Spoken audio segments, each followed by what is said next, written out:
I'm a PlayStation fan. I'm a PlayStation fan too. I'm a PlayStation fan too. Respect my time. Respect my time. I got a wife and kid. Respect my time. I got a wife and kid.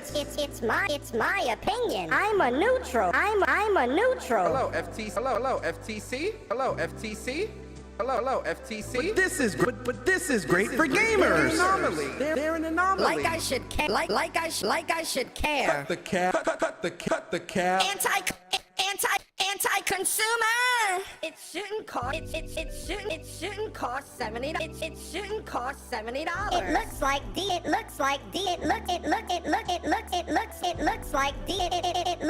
DLC. Yo, what is good, YouTube? What's good, PlayStation Nation? It is your boy Persona, Gaming with Persona, one half of the What's Up PlayStation podcast crew. And yo, happy New Year to all of you, man. I hope you all had a wonderful holiday, wonderful New Year, wonderful Christmas or Hanukkah or whatever you celebrate. I hope it was good. I hope you enjoyed yourselves. I hope you got a lot of relaxation, a lot of gaming, just a lot of the good stuff, man. I hope it was great for you all, man. Real talk, man. I really hope it was great for all of you.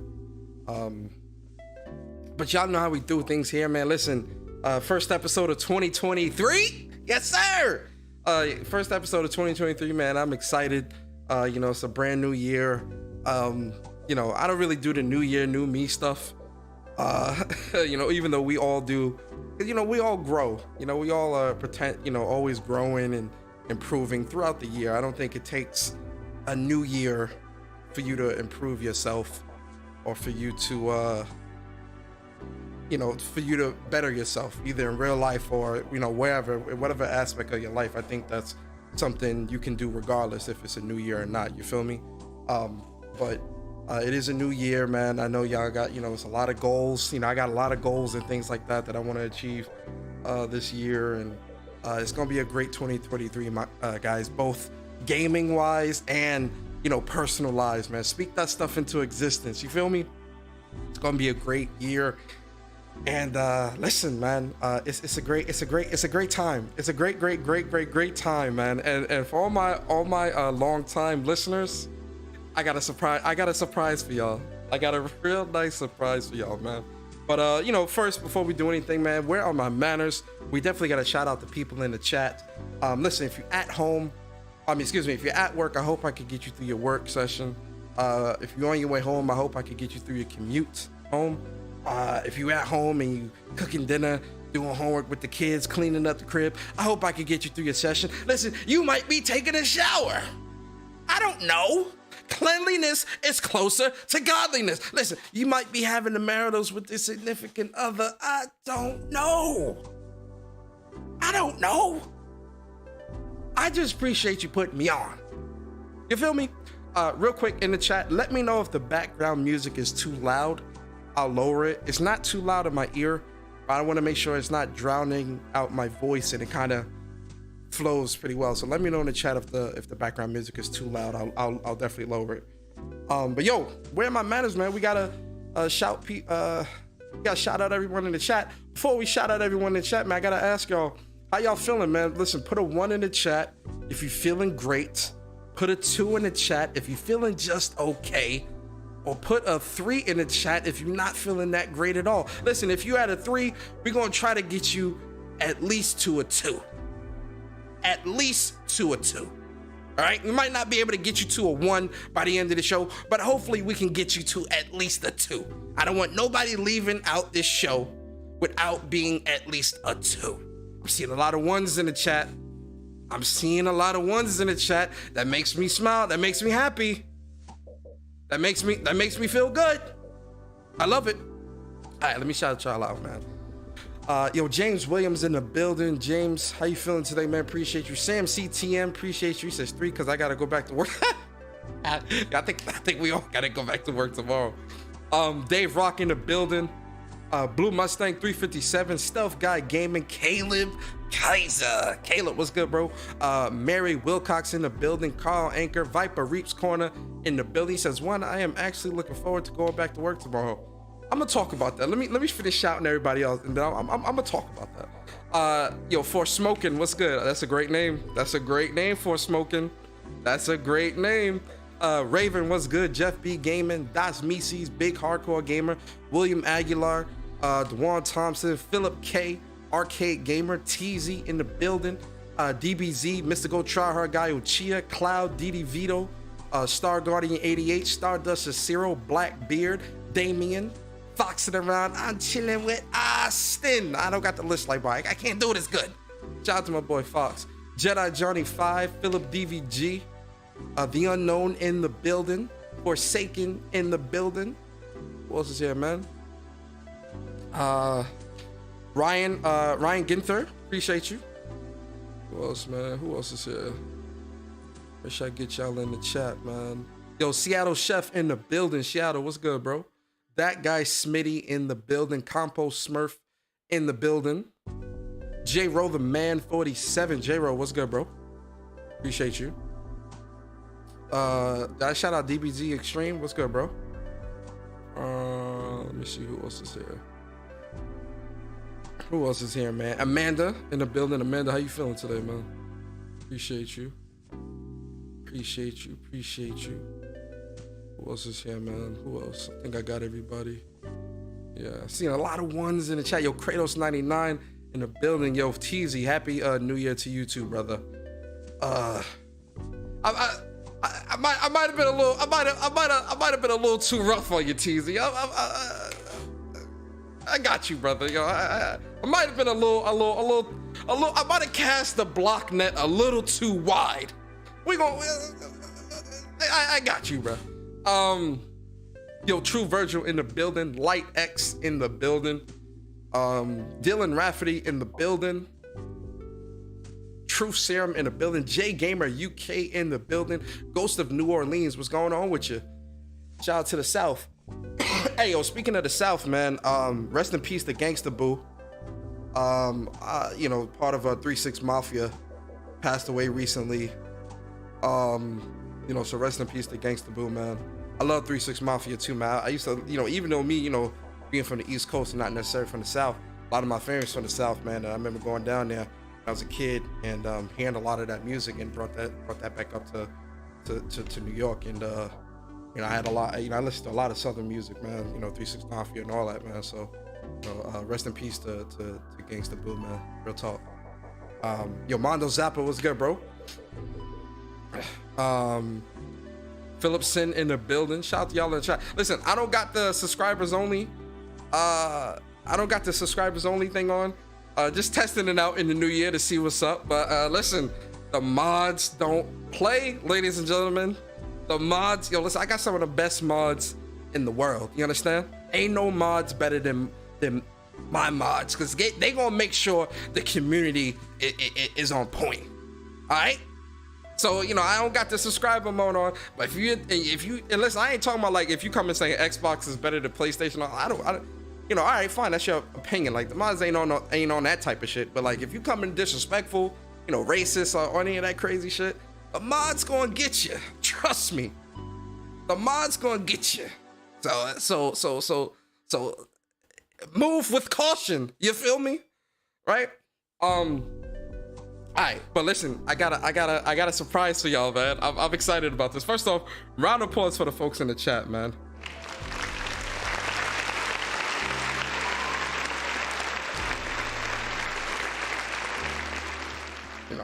It's the new year. Another round of applause for the folks in the chat, man. Another round of applause for the folks in the chat. You feel me? Now, guys, listen. This has been highly requested for a very long time. And when I got my rig, because before, this is like way back in the day, I was doing, the streams and stuff like that on my laptop, my gaming laptop. I had an Asus, which I still have or whatever. But when I switched to the rig, I thought I moved all my stuff over properly. Like, I lost a lot of my sounds from my soundboard and stuff like that. My old school soundboard. Like, what I got now with this Go XLR and all this shit is just, next level. But my old school soundboard, where I was using a lot of my sounds connected to my Stream Deck, I had a lot of great sounds there. And there's two sounds that I know my community and people that been rocking with me for a long time. There are two sound bites that people have been asking me for. It's like, yo, Persona, where those sounds at? Where those sounds at? So I was doing some cleaning up over the weekend, and I came across the laptop, and I was like, you know what? That's right, man. For the new year, I want to bring back some of the old school sounds that make everything so good, right? So and again, the people that have been watching me for a long time, I think y'all know where I'm going with this. Craig, can you talk to him? Persona, shut the fuck up. Hold on, I gotta change it. Hold on, let me fix it. I don't want the fade in. No fade.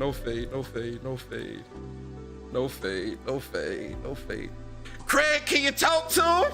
Persona, shut the fuck up. Why, Craig? Why I gotta shut the fuck up? You're a millennial piece of shit. Whoa.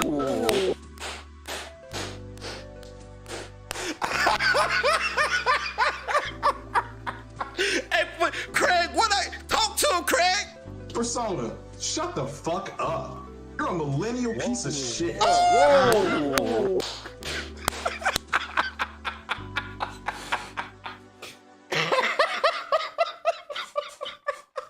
Talk to him, Craig. Persona, shut the fuck up. Oh, God.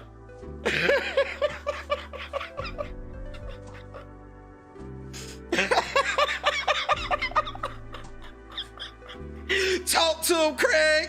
Persona, shut the fuck up.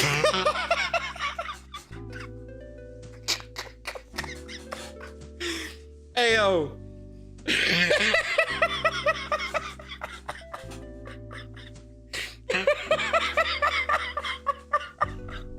Hey, yo, man.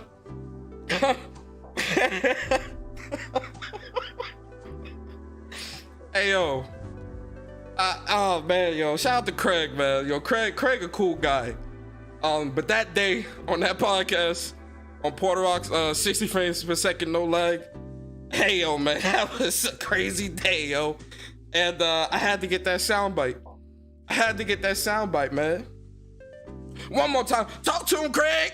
Persona, shut the fuck up. Shout out to Craig. Yo, Craig is a cool guy, though. Like, real talk. I don't got, like, no beef or nothing with Craig. Craig is a really cool guy. Really and truly. But, okay. So yeah, man, it's been, the holidays, it's so weird too, right? Shout out to y'all in the chat too. Oh, I got some super chats. Yo, Blue Mustang 350 Simon, I appreciate you, Blue Mustang, being 20 months, almost 2 years as a member on the channel. Blue Mustang, I always, forever appreciate you, bro. So Blue Mustang says, still sitting on Christmas vacation since the 20th. Go back to work on Thursday, and the week after, I turn the big 37. Word. So you go back to work Thursday. That's what's up. First off, and you turn 37 the week after. So you're Aquarius. I think you're Aquarius. You might be a Capricorn. But yo, first off, happy early birthday. Round of applause for my boy Blue Mustang, man.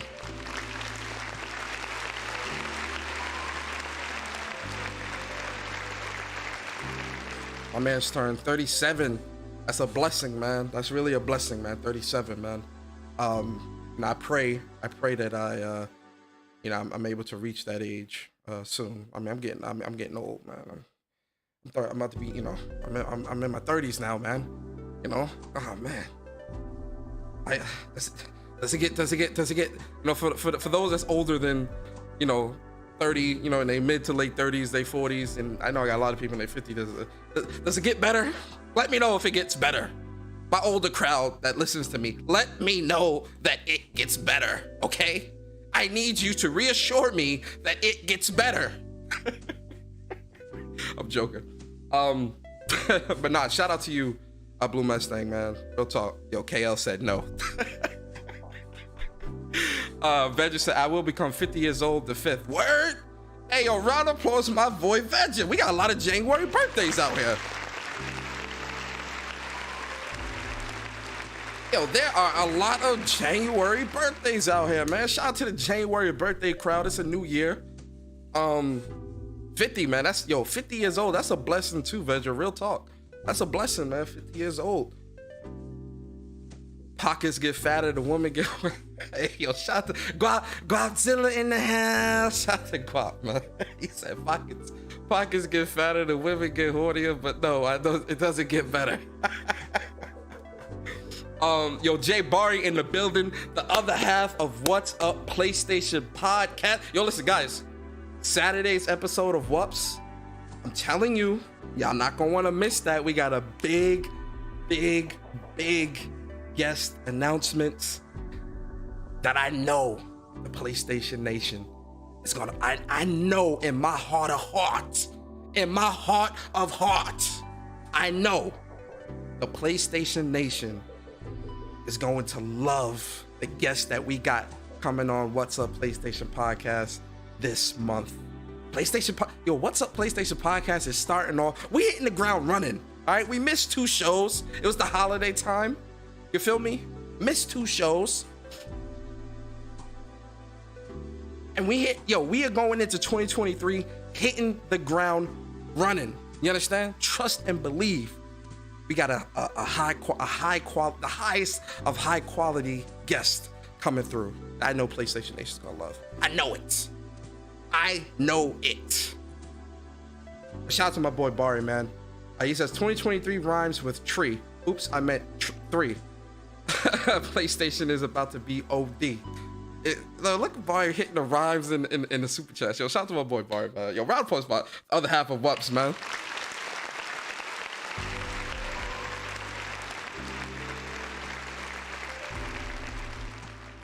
All right, so let's get into what we're gonna talk about today, guys, because I got a great show, man. I got a great show for y'all today. This is something, it's funny. I was gonna talk about. It's funny. I was gonna talk about the whole Leah Khan thing, just to kind of just touch on, not necessarily the Activision acquisition. Like, yo, we're not going into 2023 talking about that bullshit. Whatever happens, like really and truly, whatever happens. Like the stuff I've been seeing on the timeline last year, with people like these wannabe ass analysts and shit that don't know shit about the market, that got no type of insider info or nothing, doing these daily news reports, these daily news tweets talk about updates to the deal, like they got any type of personal stake. Like, yo, the only steak I got is a steak in the fridge, man. Where the A1 sauce at? Listen, whatever happens. Like, I will say this though. If that deal don't go through, block me. Talk to him, Craig. Persona, shut the fuck up. Block me. for just like a couple, just for like the rest of that week, block me. If the deal does not go through, block me. Just for that week.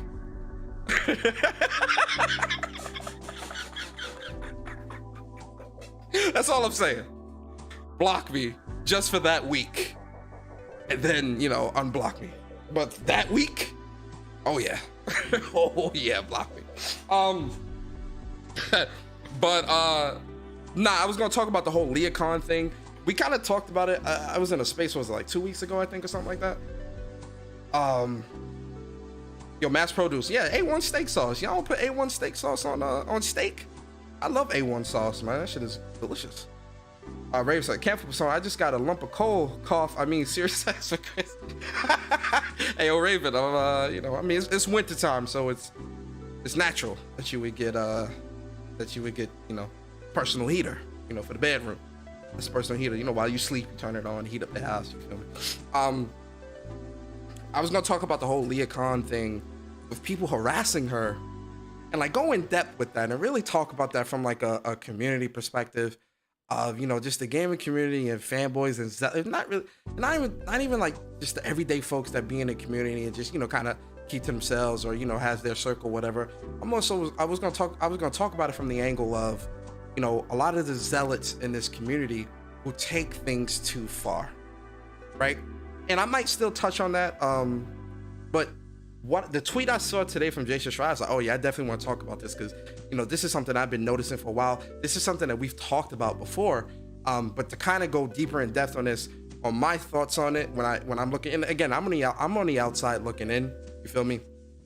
I'm not really someone that is privy to industry information, right? So I'm not coming at this from an angle of someone that knows what's going on when it comes to these development studios. I would never try to pass anything that I say off like that if I'm not privy to any type of information.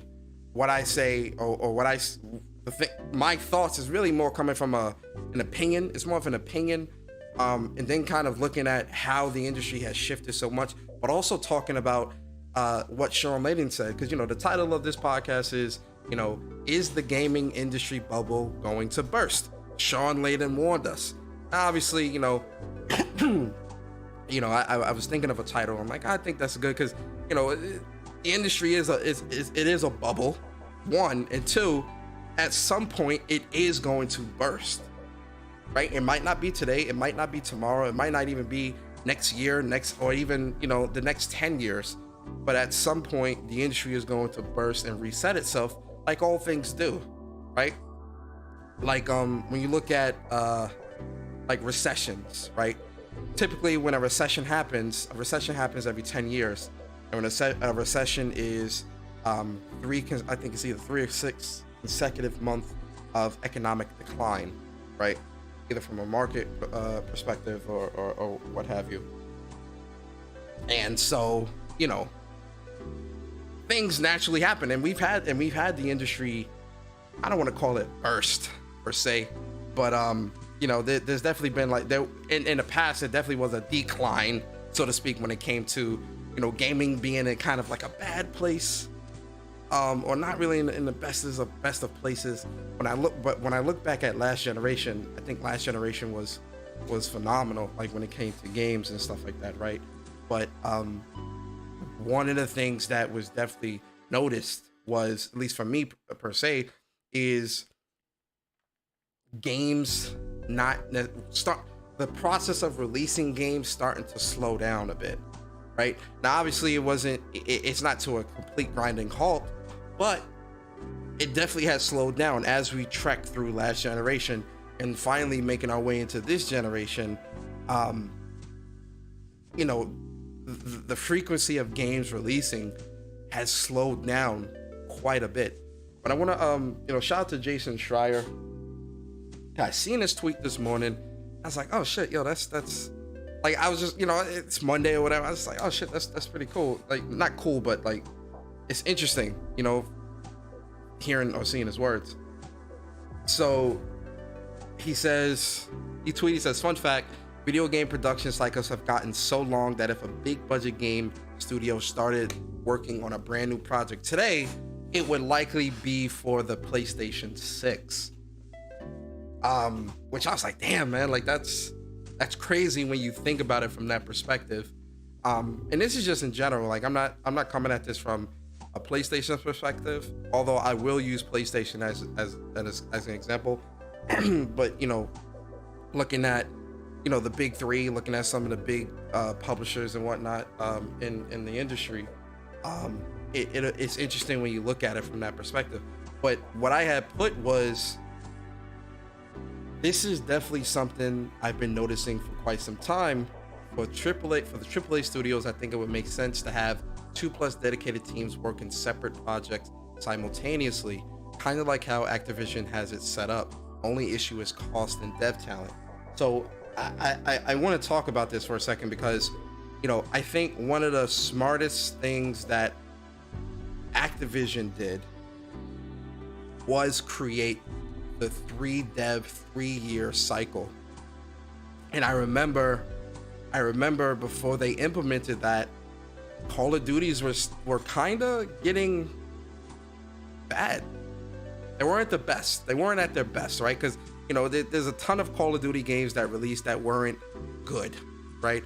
And at the time, it was Infinity Ward and Treyarch that were making Call of Duty. So there was only a 2-year dev cycle because one, you know, obviously, you know, Infinity Ward would release one, and then Treyarch, and then, you know, back and forth year after year. And you know, although I think, you know, World at War, Black Ops 1, Black Ops 2, those are some of my favorite Call of Duties of all time, right? Most Treyarch CODs are my favorites. One thing I can say, thinking back to that time, was that there was definitely a decline in the quality of the CODs, because we had Modern Warfare 3, which was trash. It was okay. I mean, for me, Modern Warfare 3, I only used the MP7. I mean, I slaughtered dudes with that MP7. I wish I had that footage. But it wasn't a great Call of Duty. Ghost was not good, right? Advanced Warfare, they're trying to implement new stuff. I forget which year they implemented the 3 dev strategy, but I remember when they implemented the 3 dev strategy, that's when you really started to see Call of Duty truly take off, right? Because you had the 3 main devs that were making the Call of Duty games. Yo, Worldwide Studios, what's good? You had the 3 main COD devs making the Call of Duty games. Then you had the support studios as well. And Activision built a, you know, and you know, credit to Activision, man, because, you know, Activision definitely, with what they were trying to build, you know, they were trying to build, you know, and COD was already like super duper popular, but they were really trying to build a very high end, a very like a conglomerate almost with Call of Duty, where it's a franchise that stands on its own, right? Like a franchise that just it's a powerhouse, man. Like it is its own thing, right?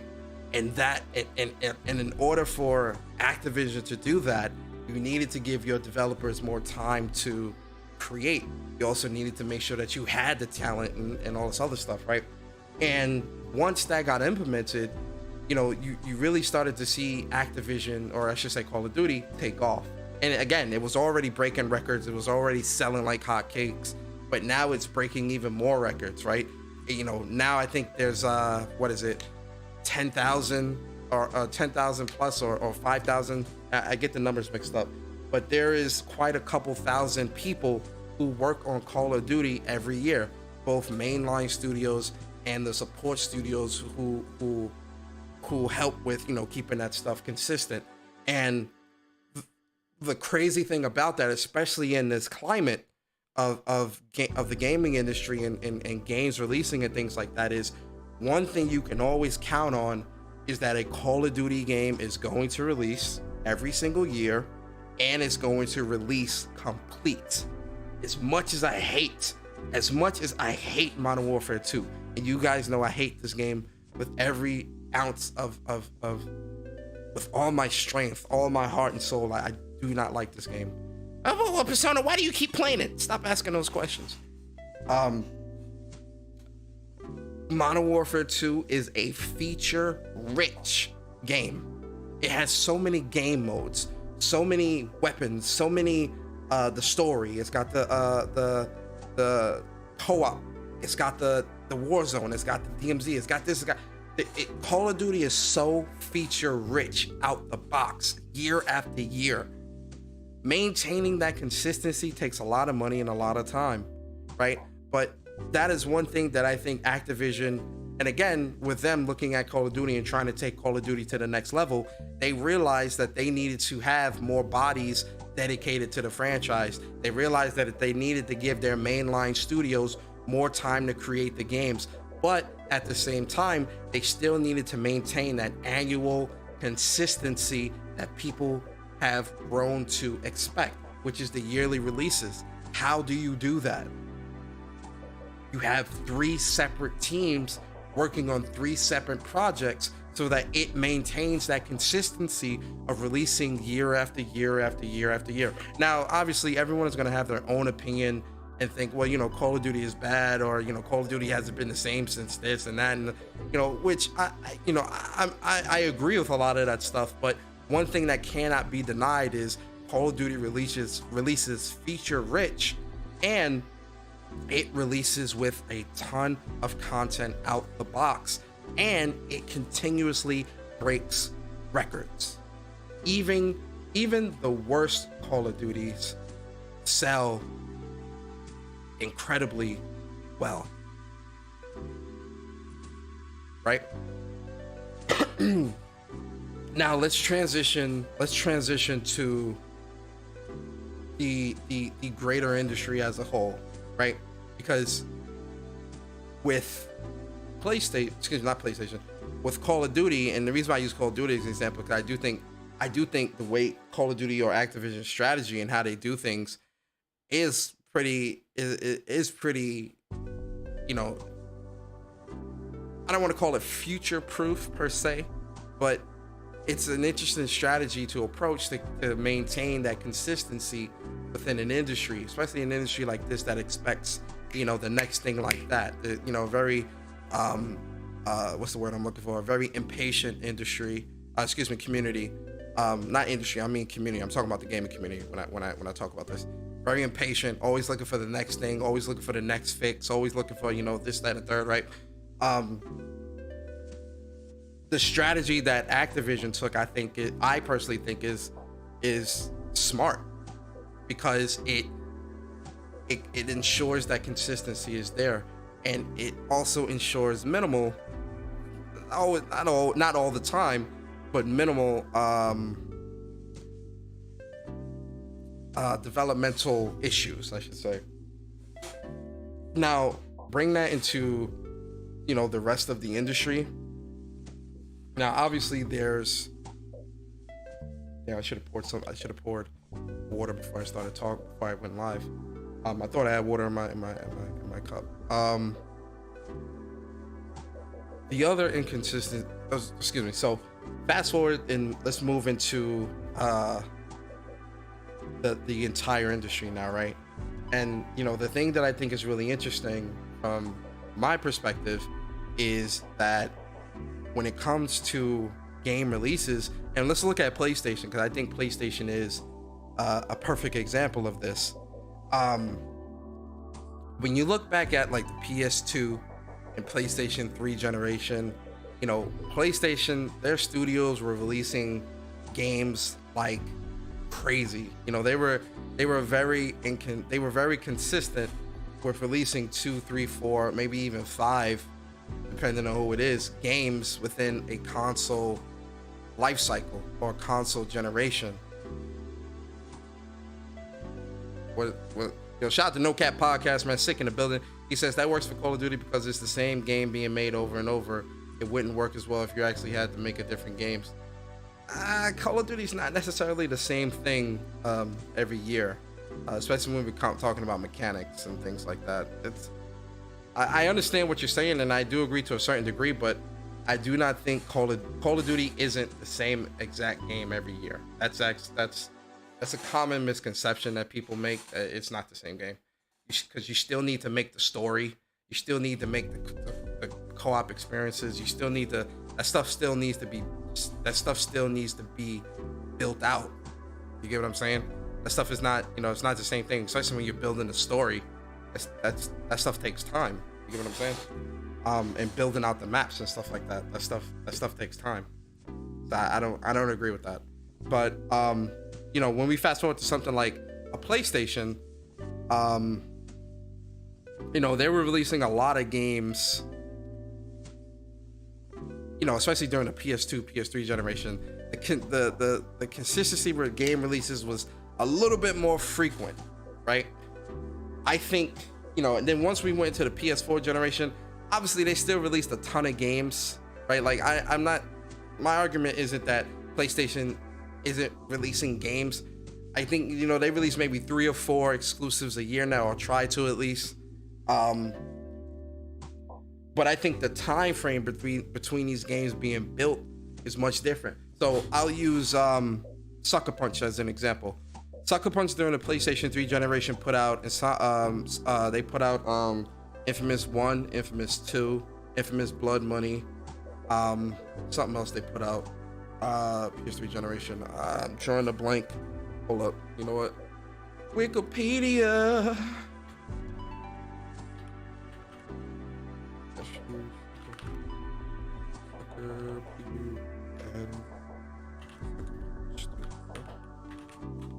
Something else came out in the PS3 generation. I know it's gonna. I want to make sure I got that right.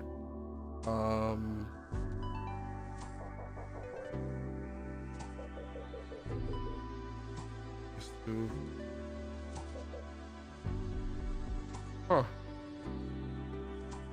Hold up. Let me get the chat. I'll move the chat over. We all can see.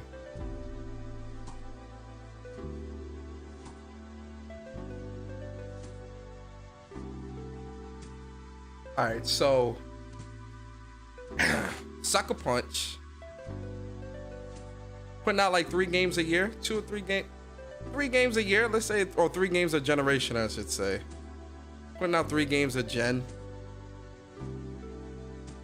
and then transition to which second, first. Fair enough. I think Sucker Punch, I'm looking at like games released.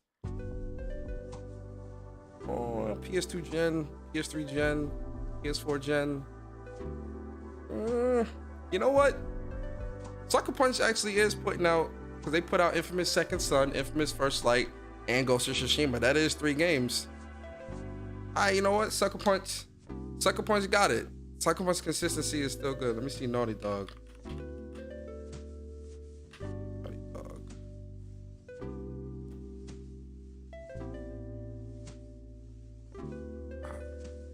It's like no regular.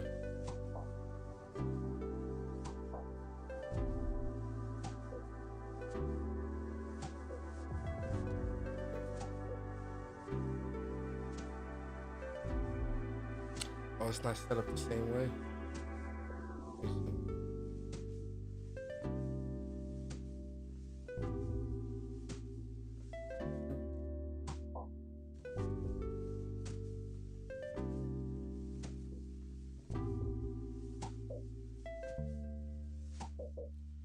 Yeah, so Naughty Dog, I remember. All right, so Naughty Dog, last generation, they have Last of Us Remaster, which I don't know if you want to count the remasters. I guess you can count the remasters. Fuck it.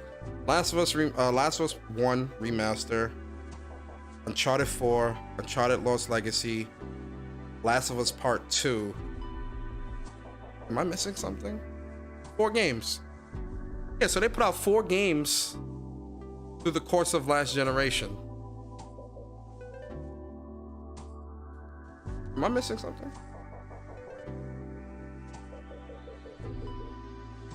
Yeah, Ghost of Tsushima PvP DLC, which that was already kind of there. I would just count that as Ghost of Tsushima. I wouldn't really count that as something separate. and they were updating and supporting it. So Naughty Dog put out 4 projects last year in the span of the console generation. And when we look at Insomniac put out 4 projects, 4. Well, for PlayStation 4, they put out 3 projects. They put out Ratchet and Clank Remake, they put out Spider-Man 2018, and they put out Spider-Man Remaster. I'm not counting remasters, fuck that. They put out Spider-Man Miles Morales. And then look at PlayStation 5, they put out Ratchet and Clank Rift Apart.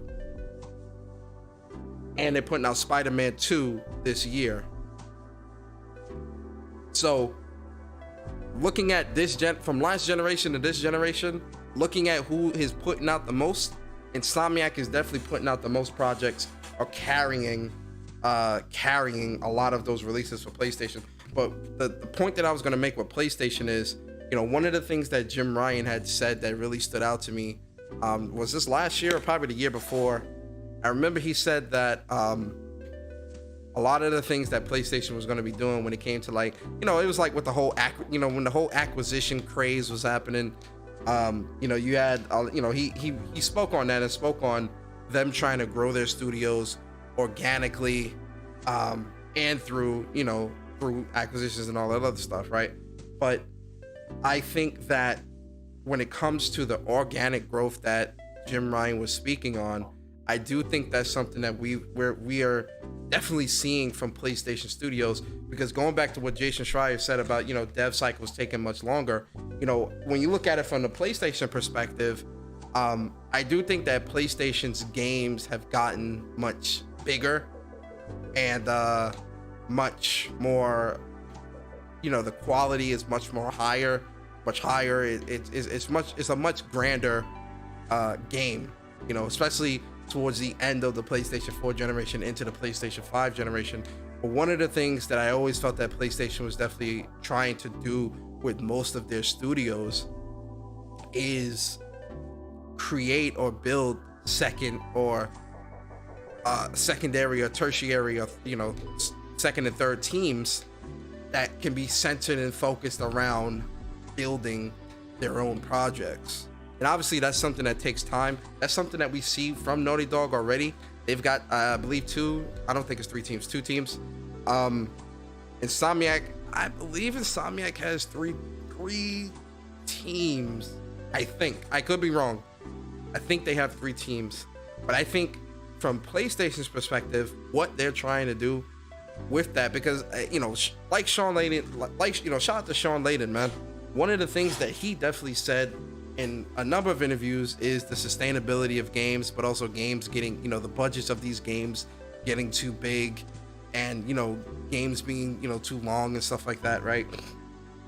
We see that stuff now when you play games like Assassin's Creed Valhalla, that's so bloated, right? It's just bloated with so much content.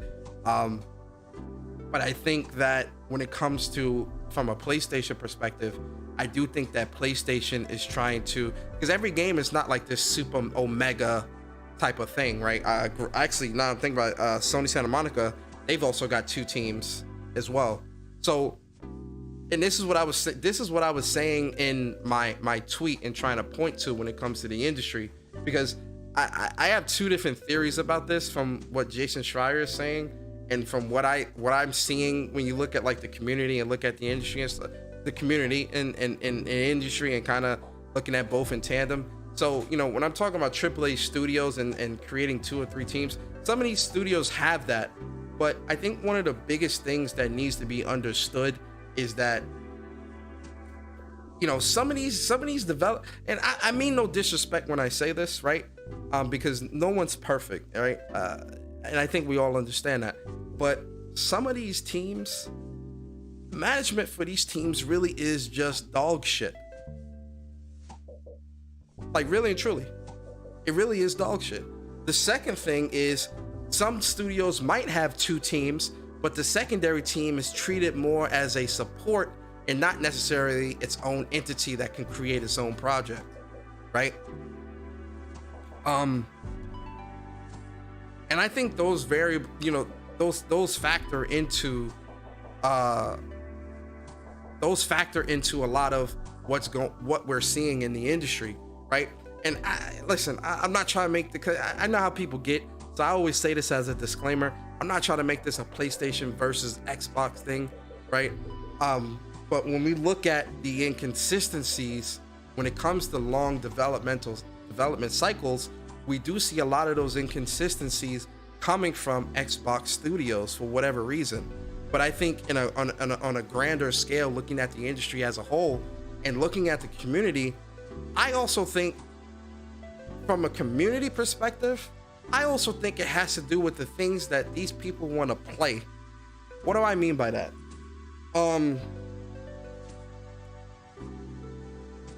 Because I think a lot of games are releasing, especially when you look at last year. Right? Last year I played like 100 and something games last year, right? I think games are releasing, but it's the big budget titles, which what Jason Schreier says, it's the big budget games. But I also think, not even just looking at the big budget games, the type of games. So the shit that people want to play. So for example, factions, right? We knew about factions since 2020. We are now in 2023, 3 years later, and still do not know. We don't know any more now than we did back then about factions. No release date, no gameplay, no nothing. And listen, I love factions, so that's why I'm picking on factions and picking on Naughty Dog. Naughty Dog, I love you. But that's an example, right? The things that people want and the information and stuff like that, that's, in my opinion, I think that's where a lot of this, development cycle, games aren't releasing quick enough. Big budget games aren't releasing quick enough. I think to add on to that, or add an asterisk, is games that I want to play, because I think that's what a lot of this is. Because listen, I played a lot of I played a lot of great games last year that weren't AAA titles, but we all know the AAA titles is what gets the most views, that gets the most hits and sells the most and all this other stuff, and what most people in the community will only play, which is the AAA titles. They won't play an indie. There's even people who don't even view indies as games, which is crazy in itself, like truly crazy. But they won't even touch indies. They won't even support indies, and they don't even start it on JRPGs and Japanese titles, where you got a lot of people in the community who don't even play those or look at those either. I think when it comes to the gaming community, it's the palette, right? And I'm not saying that I'm not saying that you're not allowed to like what you like or whatever. Absolutely not. Listen, if you only like playing AAA games, that's great. I have no issue with that. But if you are somebody who only has that type of limited scope when it comes to gaming, or when it comes to the type of things that you're willing to play, those experiences that you're so used to having are going to be fewer and further in between, because you have a specific taste or a specific palette for specific titles or specific games of a specific caliber that are not releasing as consistently as you would hope. And when that is happening, this is where you'll get people, not saying Jason Schreier per se, but people in the community who will say, oh, there's nothing to play, there's nothing out, right?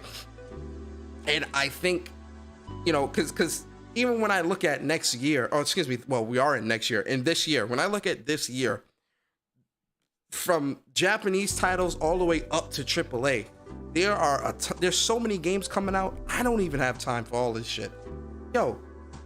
Forspoken. We keep talking about this shit because that's how excited we are. Forspoken, Hogwarts Legacy, Lightfall expansion for Destiny 2, Octopath Traveler 2, Star Wars Jedi Survivor, Street Fighter 6, Diablo 4, Final Fantasy 16, Spider-Man 2, Mega Man Network Battle, Suikoden 1 and 2 HD 2D remake or remaster, the Pixel remasters, Final Fantasy 1 through 6, One Piece Odyssey, Atomic Heart. Like, there's so many games. RE4 remake, thank you. There are so many titles that are releasing that I sort of agree with what Jason Schreier is saying. This is why I said it the way I said it when I quote tweeted, because I do think to kind of speed up the process, because games are getting bigger. They are getting much bigger to make. It's taking more people. It's taking more time. It's more bells and whistles that's being added, making games more much prettier, making them you're doing more things. The Horizon DLC. Thank you, Mass Produce.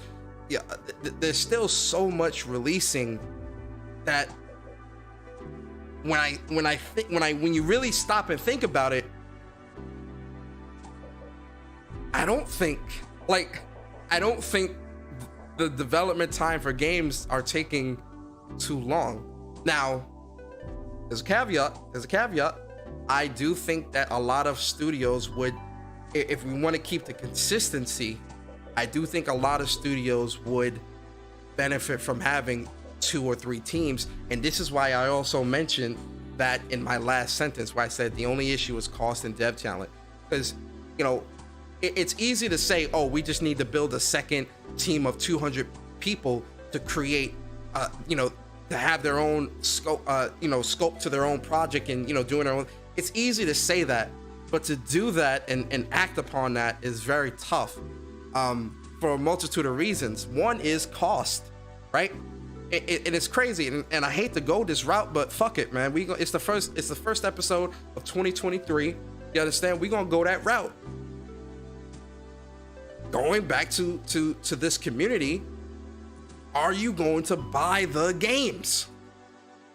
I hate to go down this route, but we need to, because do you want more big budget games to release? Yes. Okay, you do? Cool. Are you going to buy it? That is also a large factor, and that goes back to things that I have said, Ari has said, Sick, Threat. So many people in this community have spoken about and said the sustainability. And shout out to Shawn Layden, the sustainability. You want the big titles? Fine. You want us to dedicate 2 or 3 separate teams to make 3 separate projects so that it's consistent and more frequent? Fine. Here's my question. What are you willing to pay? Uh-oh. Craig, talk to him.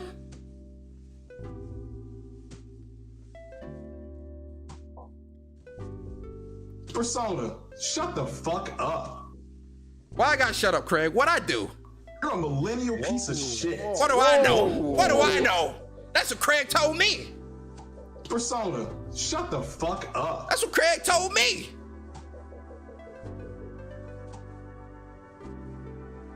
I'm talking too much. That's what Craig told me. I need to shut up.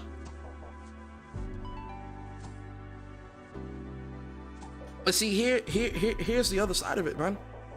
Because shout out to the chat, man. When I think back to the experiences, when I think back to the great experiences that I had just in the last 2 years, just at the start of this generation, I think of Kena Bridge of Spirits, which I love that game so much. Ember Labs, that's a very small studio, very small team. I think it's like 70 people, if that. I could be wrong. Slow Clap with Sifu. Cult of Lamb. Stray. Yo, Iron Panther, what's good, bro? Zero Still. Shout out to everybody in the chat. Jenna Hayes in the building. Jenna, how you feeling today? What are you willing to pay? And I'm asking that in general. I'm not asking that question and gearing it towards a specific fan base. I'm asking that in general to everyone. What are you willing to pay? But see, the argument then changes because it then shifts to, oh, well, I shouldn't have to pay XYZ. All right, fine. Right? But I do think for a lot of these development studios, especially these AAA teams, management, you know, is the management on point? Is the management steering the ship properly? If not, it don't matter if you got 40 teams working on shit. If management ain't steering the ship properly, if ain't nobody driving the boat, it don't matter. And I also think that's a big problem, but also cost. That stuff, that type of stuff costs money. We're not even talking about just funding the game. We're talking funding the people to create the game that we're funding. And then the last one, developer talent shortage. It's hard to lock people down and keep people. People are always moving jobs and going here, and everywhere, right? But and that's why I say a dev talent shortage, because here's the thing. And I think some people might not like this, and I don't mean this in a malicious way, right? But we do need to be honest.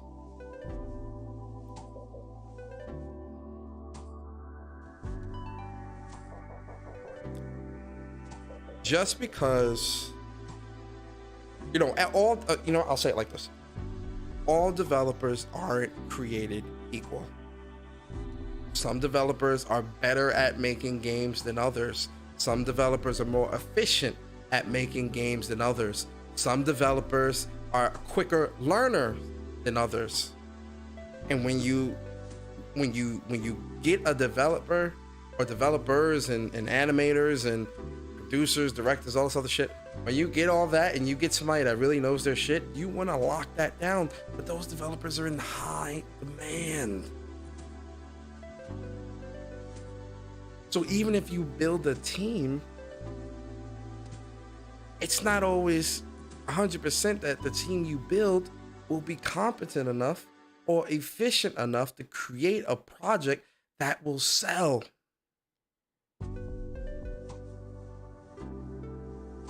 I still think risk should be taken. Practice and hone your craft. But the chances of you getting that top tier development team, it's slim. Because Sony got it all. I'm joking. Sorta.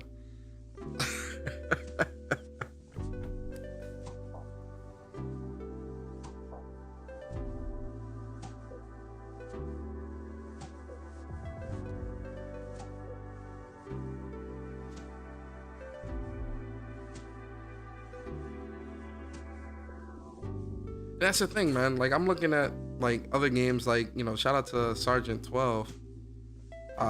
You know, he's mentioned like, you know, Kana, Psy Games with Grand Blue and Project Awakening, Game Science with Black Myth Wukong, a Shift Up with Stellar Blade. You know, these aren't AAA studios, man, but they're making some really dope, high quality games and experiences.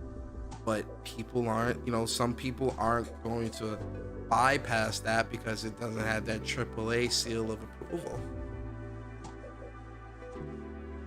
And to me, it's not right.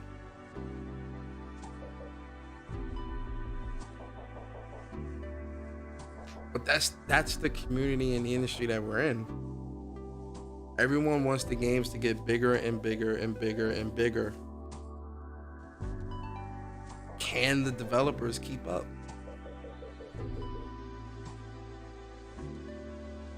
I'll be honest with you, I don't think they can. Not for a long time. Because it's going to come to a point, in my opinion, this is all my opinion, none of this is factual information. This is just from my perspective. But I think it's going to come to a point where what's being created is not enough.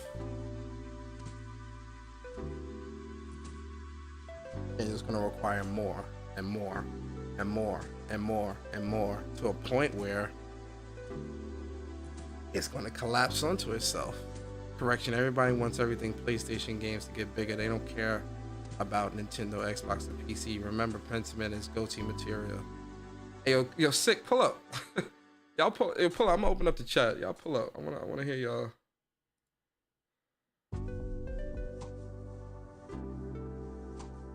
I wanna hear your thoughts on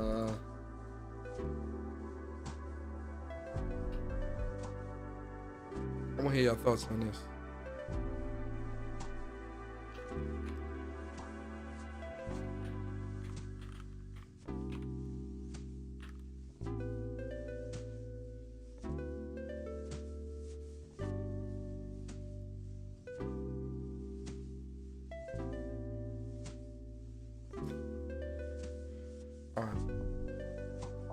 Because I think,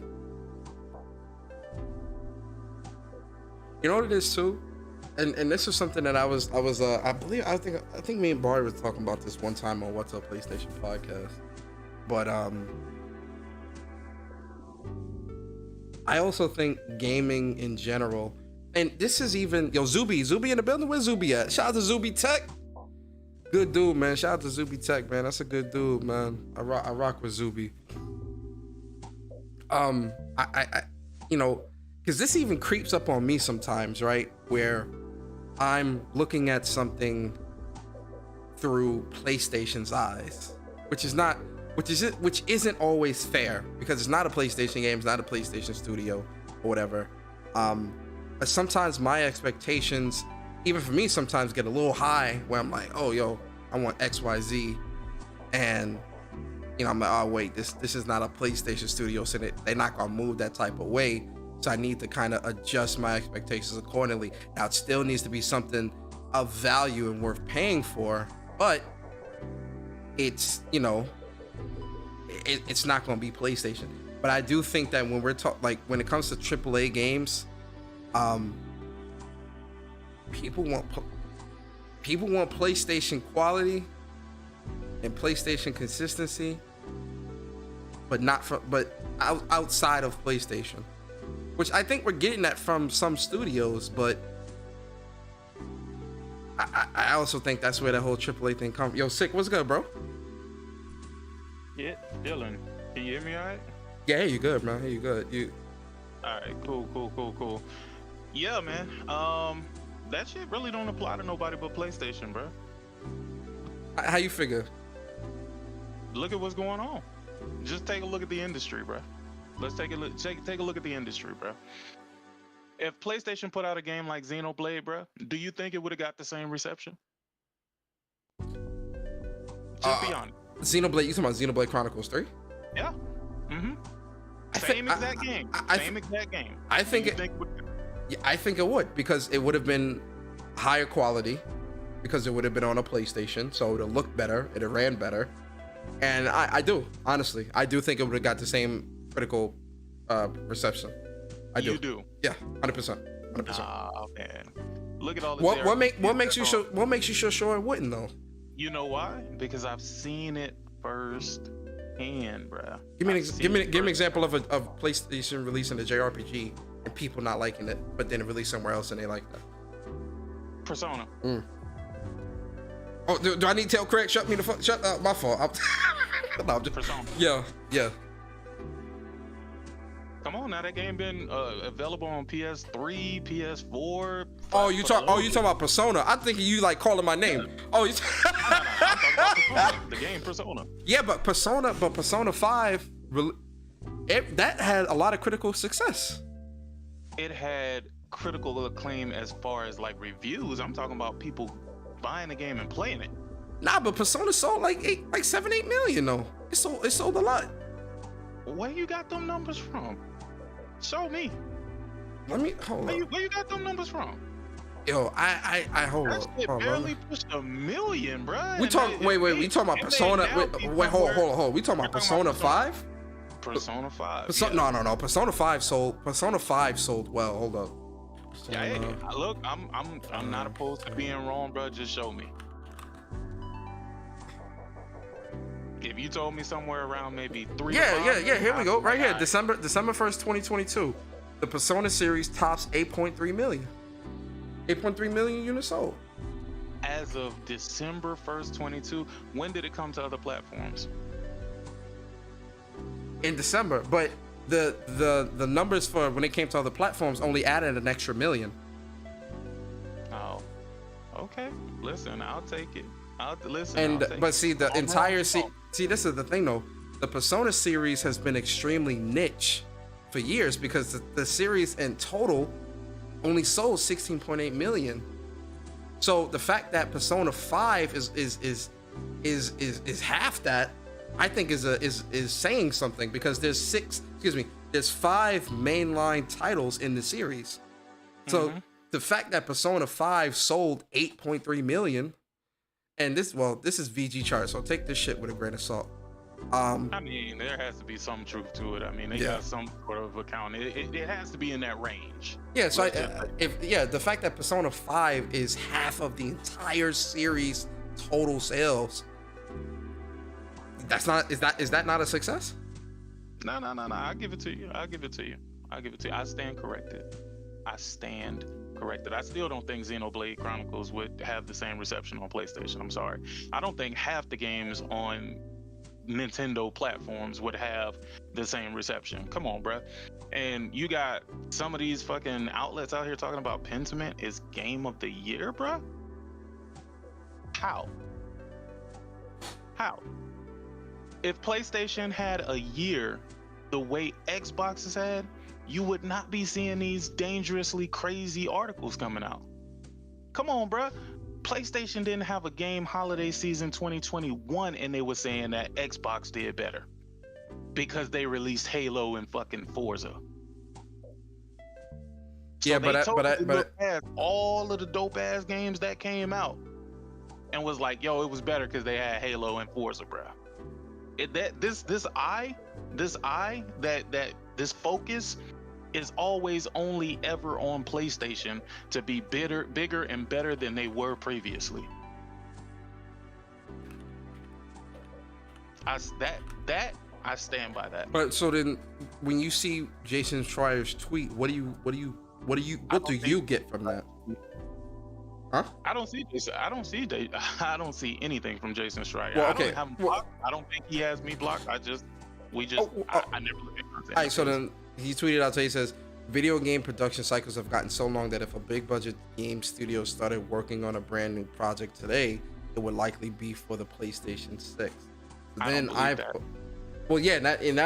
was the, it's funny because I kind of agree with him in a certain degree, but this is why I was speaking on, like, you know, I also think it has to do with the community as well.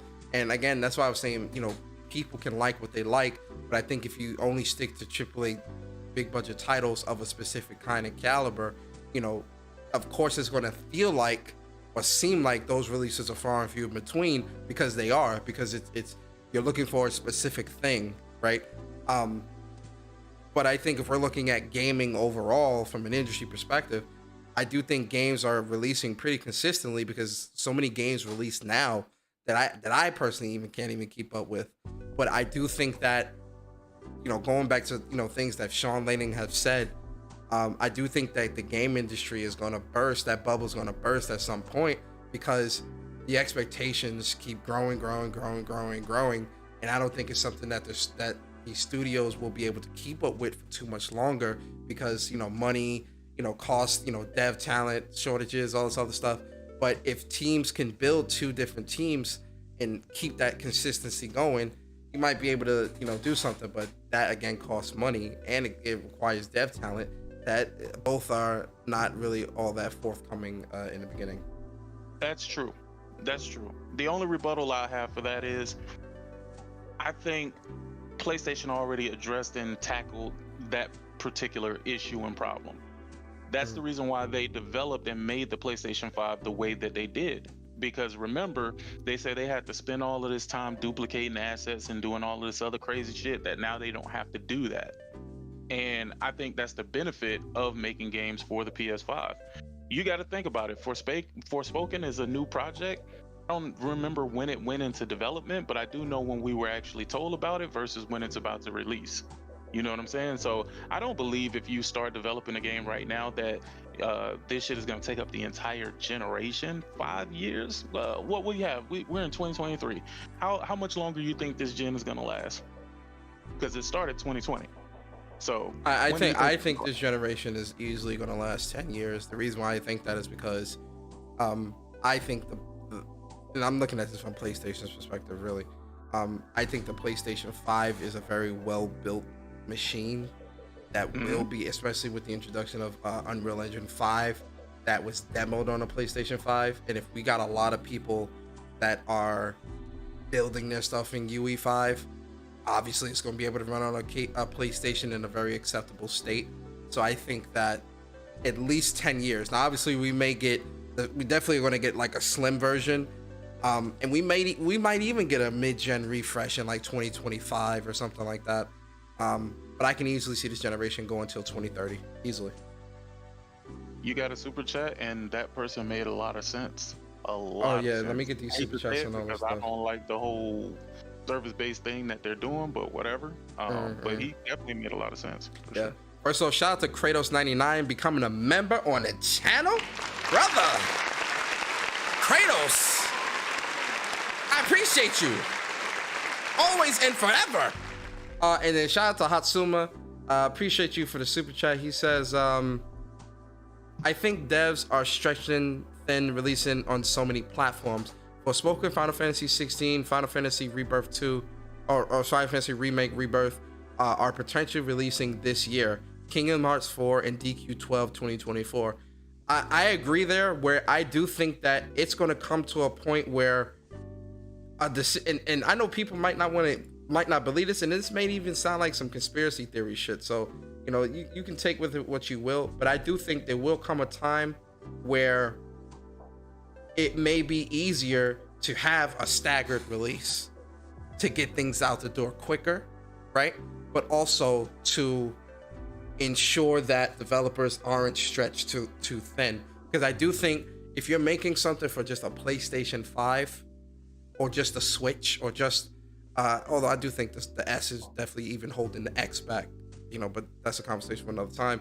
It's easier to put that product out because you're only focusing on that. And developers have said in the past they envy exclusive devs that only develop for one platform. They envy that shit. So that's definitely you're absolutely right. And it may come a point where you might see games release on one platform first, and then a staggered release out where it may release on another platform or other platforms much later. You know, and obviously, you know, I don't think it would be every single game, but I could definitely see that. And then shout out to William Aguilar, man. Appreciate you, bro, for the super chat. He says, PlayStation's strategy to avoid collapsing is by making single player AAA games bigger, better, and longer. 2 is by having MP live service games that will take half as much time to develop and make tons for microtransactions that can cover the growth of costs of AAA single player games. I agree with that 100%, William. Wait. Can I tackle that one? Yeah. Go ahead. First off, William, I appreciate you for the $50 super chat, bro. Like that's big boy shit. So I appreciate you. Go ahead, sir. Okay, so the whole live service thing, man, it's hit or miss, bro. Like, you can't really say that that's going to be what helps them do this, because when you're making the live service games, it has to be appealing to an audience. The audience has to carry that game in order for you to, you know, start making crazy bank off of it and stuff like that. So, I mean, but then again, they really only need maybe 2 or 3 of them to truly hit. I agree with you, Sek, but the thing is, this is where Bungie comes into play, because this is a big part of why PlayStation went for Bungie and acquired them, because of their talent and expertise with creating live service games. Because really and truly, Bungie is one of the most successful in this live service market. Obviously, Fortnite is the most successful, but I would say Bungie sits in that top, at least in the top 5 when it comes to live service, building a live service game and building keeping the content consistent and building an overall community. I mean, you know, Destiny 2's communities is like 2, 3, 4, 5 million strong, you know? I would be with you if Bungie just had this strong history of like anything they touch turns to gold as far as live service games. They do. But they only have one IP that you can reference, and a lot of people will argue the fact, including myself, that a lot of people took to Destiny because they were fans of Halo. Yeah, but so I do agree that a lot, obviously Bungie being a part of Halo, that Halo, creating the greatest Halo games of all time, definitely played into people paying attention. But explain people sticking around, because even if it's something that they love Halo, if Destiny wasn't their cup of tea, they wouldn't stick with it. And I would argue that Destiny is the evolution of Halo. It's what Halo was all. And I would agree with you. Yeah, I would agree with you. Halo was always supposed to. I would have. Halo was all. Let me just get this point out. Halo was always supposed to be Destiny. This was always going to be Bungie's next step, because they wanted to move away from Halo and into something else, and that's where Destiny comes into play.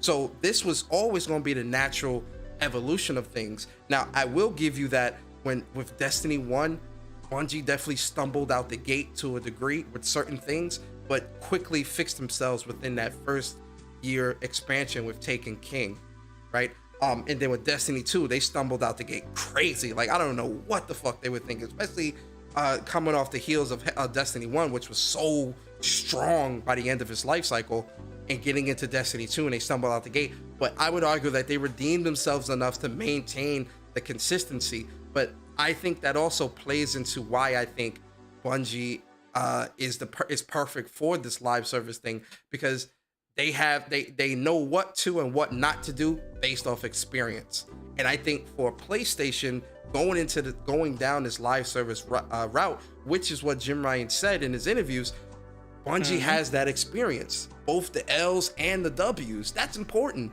So if PlayStation's trying to make these live service games that's appealing to customers, but also, what's the biggest issue, especially for me, one of the biggest issues that I have with live service games is that they don't have content. Yeah, support. Yeah. That is what PlayStation needs to master. And I'm pretty sure that's what Bungie is telling them as well, because Bungie is putting out 4 consistent seasons a year and a yearly mega expansion that's chock full of content every single year. Right, but my argument comes in is when PlayStation makes these other live service games, they're not going to be Destiny. So how is Bungie going to ensure the success of these games? Bungie can't do that. They can't do that. They can't ensure the success, because there still needs to be something that's fun, but they can ensure that the routes that developers take in creating these live service games is consistent, so it's chock full of content. Obviously, any game, regardless if it's a live service or not, this can also go for God of War 2018. Watching Raising Kratos, right? Watching that documentary, God of War 2018 could have failed. Cory Barlog was sweating bullets, thinking that people wouldn't love this game, and then when he showed it to the world, they loved it. And we loved it. So I think that gamble that you're talking about, I agree with you, but I also think that applies to any game that you're putting out. And so it's same thing with Horizon Zero Dawn. I mean, I love Horizon, but that could have been a flop too. You feel me? But I think that when it comes to the live service games, what PlayStation needs to do is play on its history. What do I mean by that? A SOCOM live service game, I think, would be a great thing. A Killzone live service game would be a great thing. A Resistance live service game would be an amazing. That's how you get people in. If Insomniac or PlayStation came out today and say, "Hey guys, we're doing a brand new Resistance game, or doing a Resistance remaster or whatever with the multiplayer, and it's spruced up and it's got all the bells and whistles and everything, and it's got chock full of content. It's got the Chimera, it's got the Augur, it's got this Nathan Hale, it's got this, it's got that, and all. You telling me people not going to like break down the door to get that? If they put out a new Warhawk, what about a new Warhawk? You get what I'm saying? They'll champion it until it releases, and then they won't play shit. This is the history of these PlayStation gamers, bruh. That's all to it. That's all to it. I think that's people in general. Really truly stand on is Uncharted for sure, because we've seen the success of that game. You can still go and get on that game right now today, and people playing it. I still play it. Same thing with Factions. Yeah, same thing with Factions. That is tried and true. So I think that it's a safe bet that the new Factions is going to be successful. The thing is, Sony also has a history of just letting games go out there and poof, die. They don't even try to support the games that they created, bro. Like, that shit is crazy to me. I don't get it. And I guess that's where Bungie's supposed to come in. I just don't see how Bungie is going to be of help when it's something outside of the first-person shooter realm, bro. Maybe they can, tell them the strategies that they've used for certain things, and they can see how they can implement it, and hopefully that works. But at the end of the day, dog, I don't know, bro. Because again, if Bungie had more than just Destiny and Halo, then I'd be with you. But that's the only two things that they can fall back on, and those games are like sister games. Like, you know what I mean? Like, Halo is, well, like you said, Destiny is the evolution of Halo. And that I agree with. This is what they wanted to make, and Microsoft was like, nah, nigga, we need some more Halo. Yeah, so, but I don't know, man. I hate to sound pessimistic, but it's just, bruh, Sony just doesn't have a great history with these live service games. They just been throwing shit at the wall and hoping something stick lately. You know what I mean? Like, me personally, I'm mad that Legends I don't know, man, because out, GT7, they've been supporting the hell out that game. They just put an update out like 2-3 weeks ago. That's a live service game. No, here's the thing. You're tripping. Polyphony Digital always been great at that. They've always supported their fucking But that's on the PlayStation though. That's what I'm saying. They support that. Indeed it is. And even with Sucker Punch and Ghost of Tsushima, they put out a whole new game modes and all this other stuff on top of. They stop supporting it because that's exactly not what I was getting into. But that's not a live service though. That Legend, I don't think Legends was built to function as a true live service game. The reason why I say that is because it doesn't have any of the live service tropes, and there wasn't necessarily a roadmap outlined of, okay, this is the first raid, this is the second raid, this is the third raid, XYZ. I think Ghost of Tsushima Legends was meant to be what it was, a multiplayer mode where you can get more gameplay out of the Ghost of Tsushima world, and they just added more stuff as they saw fit, and then moved on to the next project. Because it's still there, it's still up, it's still shit that you can play, right? So they had a great base though, Persona. You supposed to capitalize on it while it's strong, bruh. But this they did. Been converted to a live service, dog. This shit should have converted to a live service, bruh. Ghost of Tsushima Legends was great. Well, is great because you can still go and play it. But they just put out what they put out and said that's it. That's it. That's weird to me, dog. That's weird to me. And people were ready to play this shit, dog. Like, we played this shit. The raise was fucking phenomenal. Yeah. You know what I'm saying? Like that's just trippy to me. You got a great base, and then you just say, okay, well, we just wanted to tease you a little bit. We're gonna go back to doing whatever it is that we're doing. Hey, we working on Ghost of Tsushima too, bro. Yeah, but I think in Ghost of Tsushima's case, I think more people want Ghost of Tsushima 2, which I do as well, and I think there's definitely more story to tell there. But who's to say that with Ghost of Tsushima 2 there won't be a more fleshed out multiplayer component that they really gonna capitalize on, right? I think when we're looking at how PlayStation studios are moving when it comes to some of their games, I think they're doing the development of these games, or they're doing certain things in stages and not giving you the whole enchilada at the start, right? Perfect example is which I don't really agree with this, but I'll use it just as an example. Looking at Ragnarok, right? Ragnarok released, and the new game plus mode and all that is coming later, which I'm sure is going to have a trophy, and it's probably going to be some other little things that's going to be added on outside of just a new game plus, because it makes no sense that we have to wait till spring for a fucking new game plus. So there definitely is something more coming with that. But again, that's something that's happening in stages. The first stage, play the game and beat the fucking game. Oh, you got that? All right, let's move on to the next stage. New game plus and this new horde or boss rush mode or something like that, right? I think they're doing that stuff in stages. Again, I don't necessarily agree with that approach with something like that, but just as an example with how I think PlayStation is moving. Same thing with Horizon, right? Horizon Zero Dawn release. Now they're getting the DLC. We're getting the DLC this year, and then there's rumors of a Horizon multiplayer dedicated game. Well, not rumors anymore. It's confirmed because Guerrilla confirmed it themselves that they're working on obviously Horizon 3, but they're also working on a multiplayer component, and they're working on another unannounced IP. So they've got 3 different separate projects in the works on top of this DLC.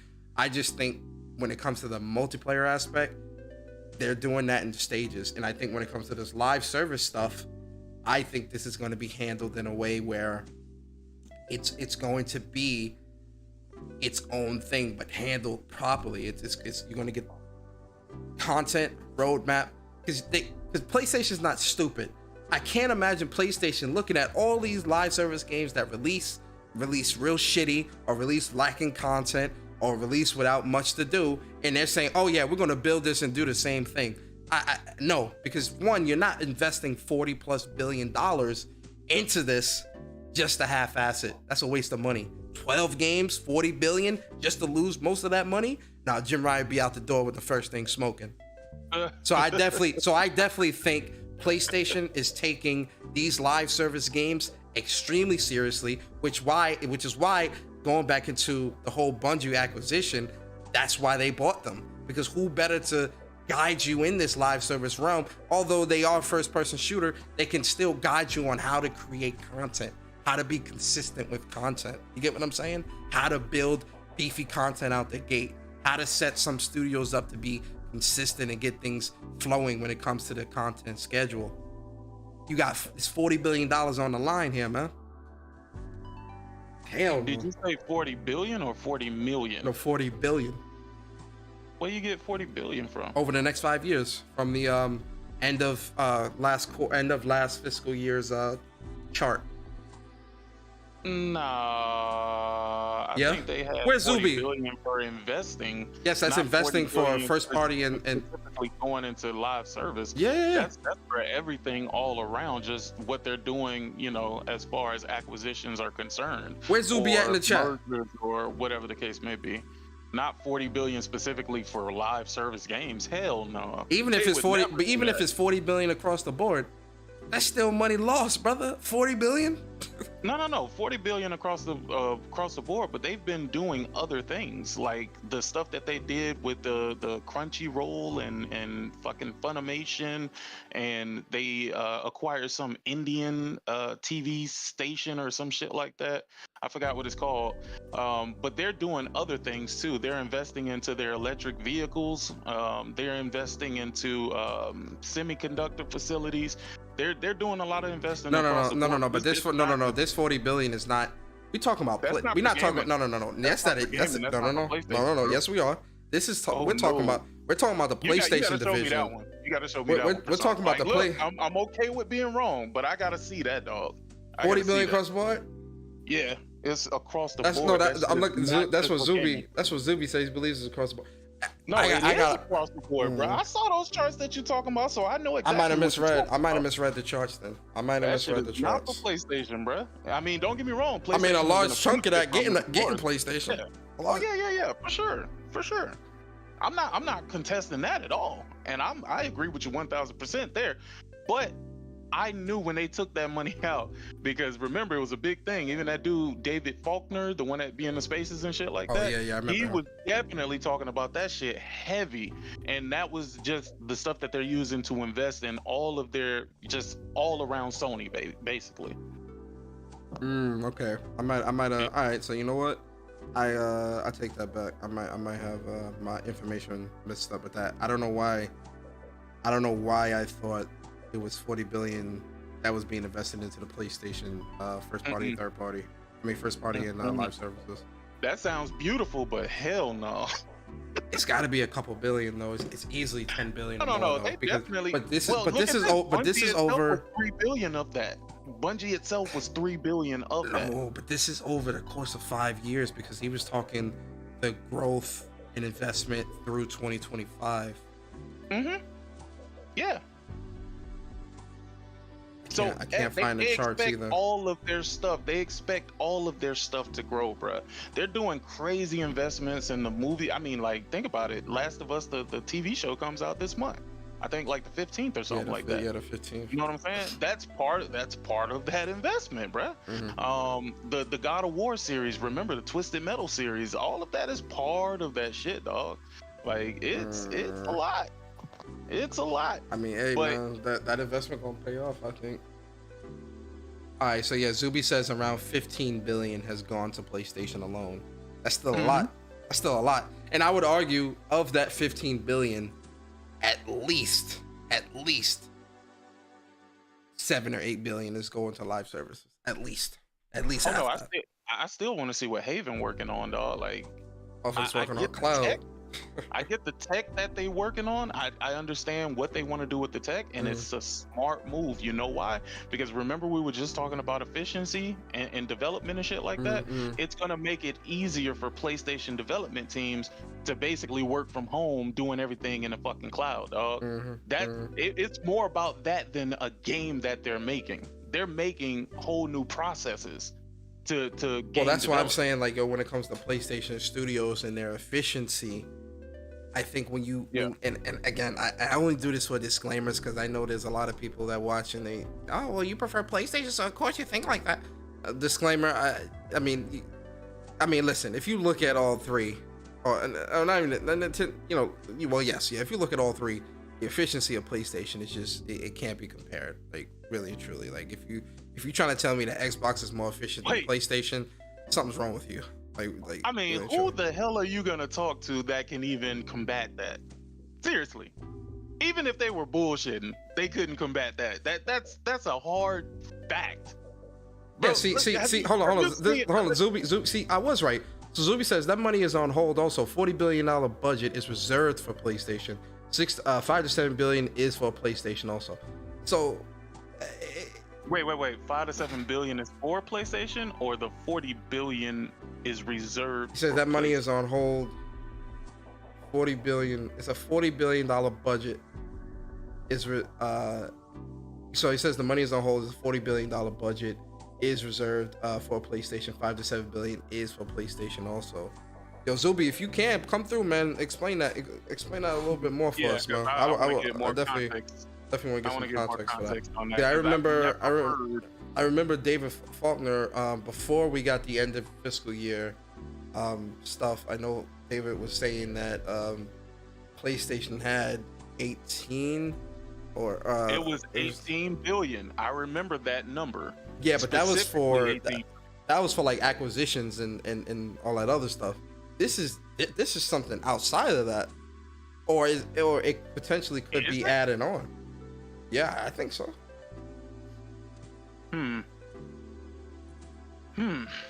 Okay.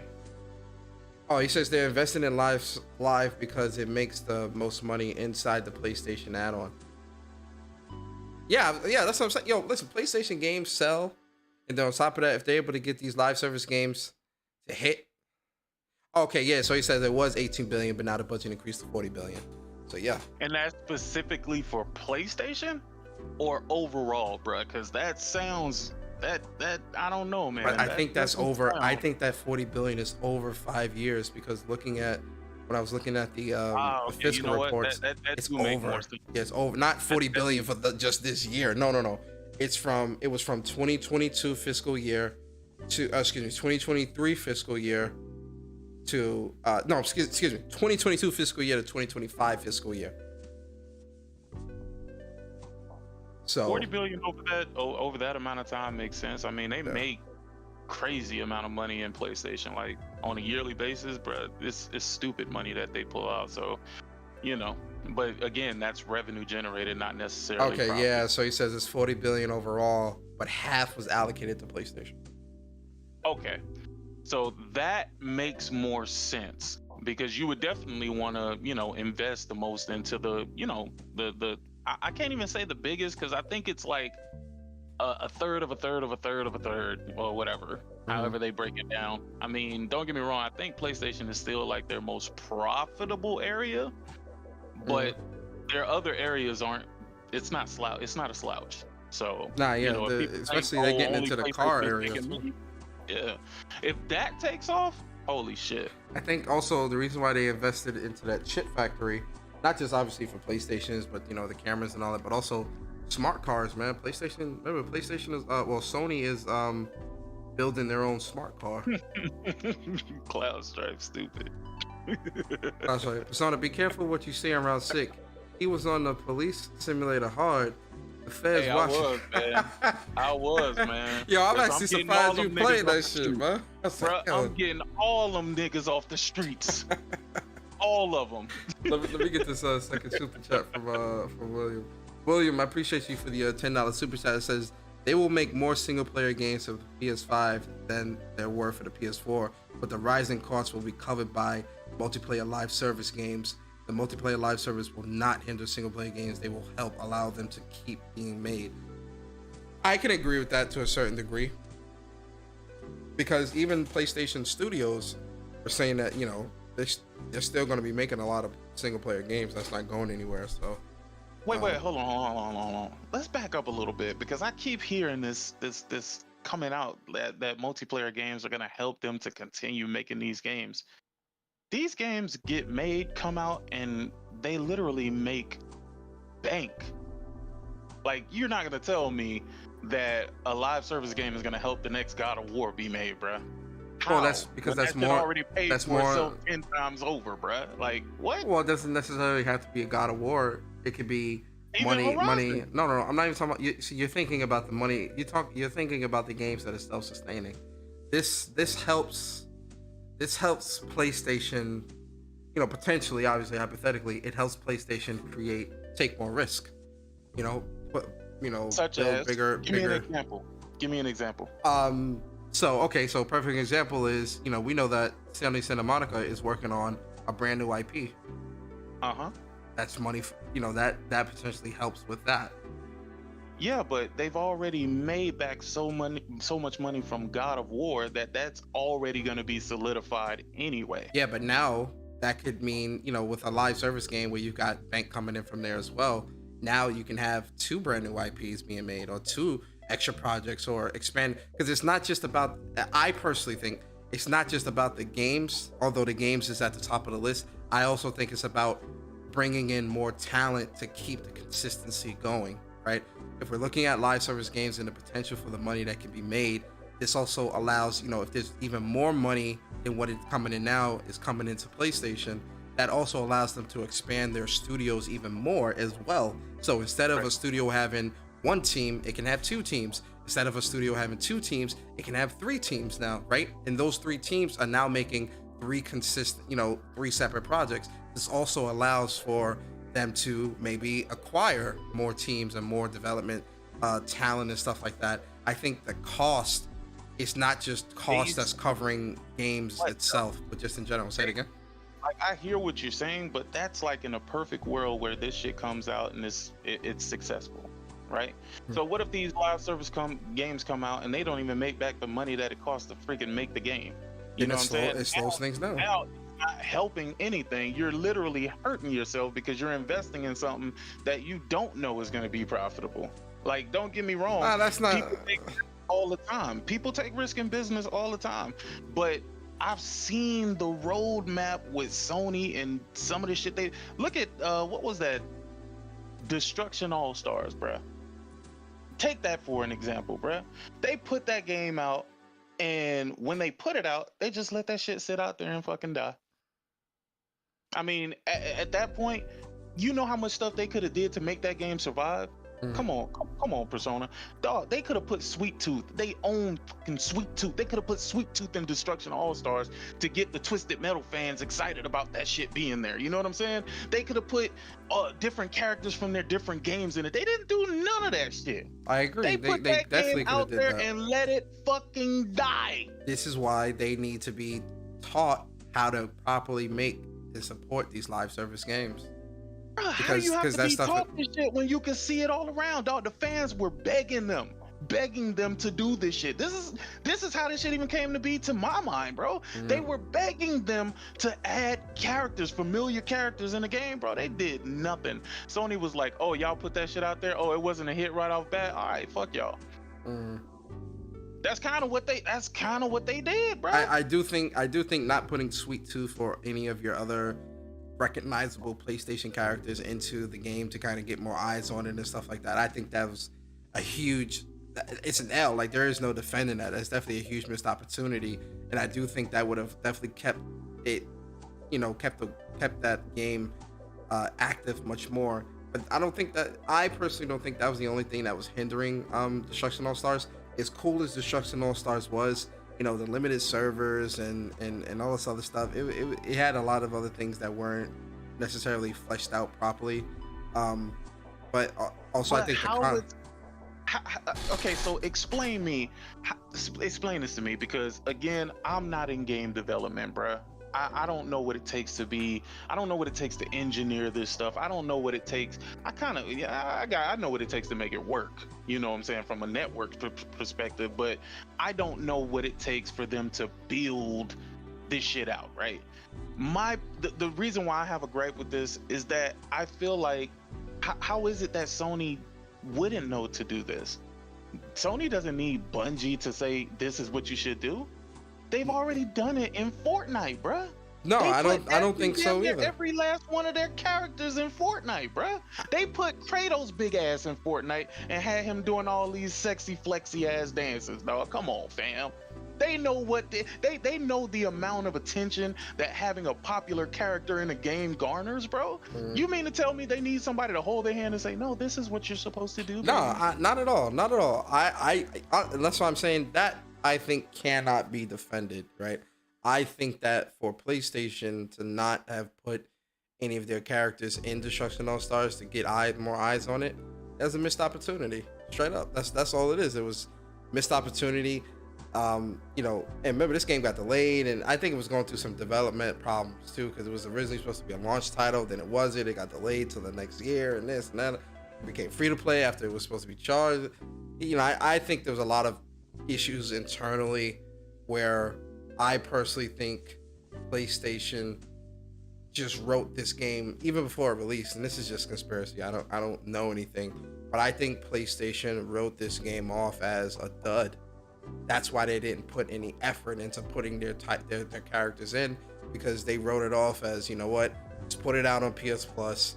Whoever plays it, and we're moving on. You can put out whatever content you're going to put out, but then after that, we're just moving on, and that's it. That's what I also think is the reason why they didn't really put a lot of money or a lot of their backing behind it when it comes to their characters. Because look at Sackboy Big Adventures. They're always putting, they're still putting new Sackboys in there to this day. You get what I'm saying? But that's also a PlayStation IP, PlayStation studio. Sackboy is a household name. It's a great, Little Big Planet is known, in the PlayStation it was community. Made by a third party, but I get what you're saying. You get what I'm saying? Yeah, I get what you're saying. But even then, Destruction All Stars is PlayStation IP as well, though. They own that IP. So it's William, I read. Hold on, William, I read your second super chat. I read it. That's actually what we're talking about right now. Is your second super chat? Go ahead. Yeah, but I just feel like they do the wrong thing, bro, when it comes to this live service stuff, bro. And it's like they so scared they don't really know who to listen to when it comes to this shit, dog. Because they just make bad decisions when it comes to it, man. Don't get me wrong, man. I love PlayStation. Y'all know that's my first prime love. You know what I mean, as far as gaming goes. But I can't say that. Nintendo is probably the first, but me and Nintendo, we just don't see eye to eyes these days, man. I'm sorry. Hopefully that maybe second Switch or whatever maybe the Switch to change that, but right now I'm just not really seeing eye to eye with the Switch, man. Yo, hold on. Gallo Way Road, what up, man? Who that? You know who that is? Who? Galloway Road in the Discord with us. Who? Nah, I don't know who that is. They have to talk. I don't know who that is. Yo, Galloway, you got a mic? All right, keep going a sec. Yeah, man. But I don't know. Outside of that, I really love everything that PlayStation doing right now, man. Like with the VR and shit like that, man. I can't wait for February to come, bro. Like Yeah. that's just where we at. I mean, I hope that these live service games pans out because I'm not afraid of live service games. You know, there's a lot of people that want Sony to just stick to doing single player. Nah, man, give me a good game that I can run through the six with my woes, man. Let's do it. I'm all for it.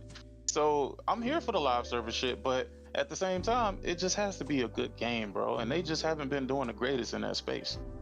So maybe Bungie will help them. I just don't have the faith in it that that's going to be enough for them. I have faith because factions is on the way, bro. But what if factions come out and then it's a dud? What if factions come out and everybody hate it? I'm gonna be honest. I'm gonna be honest with you. We're talking about Naughty Dog here. I don't think so. 'Cause Factions one was amazing.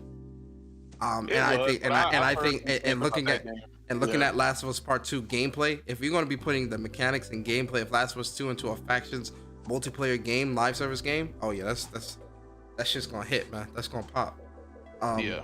Yo, shout out to Zuby because he sent me the shit we were talking about with the investment.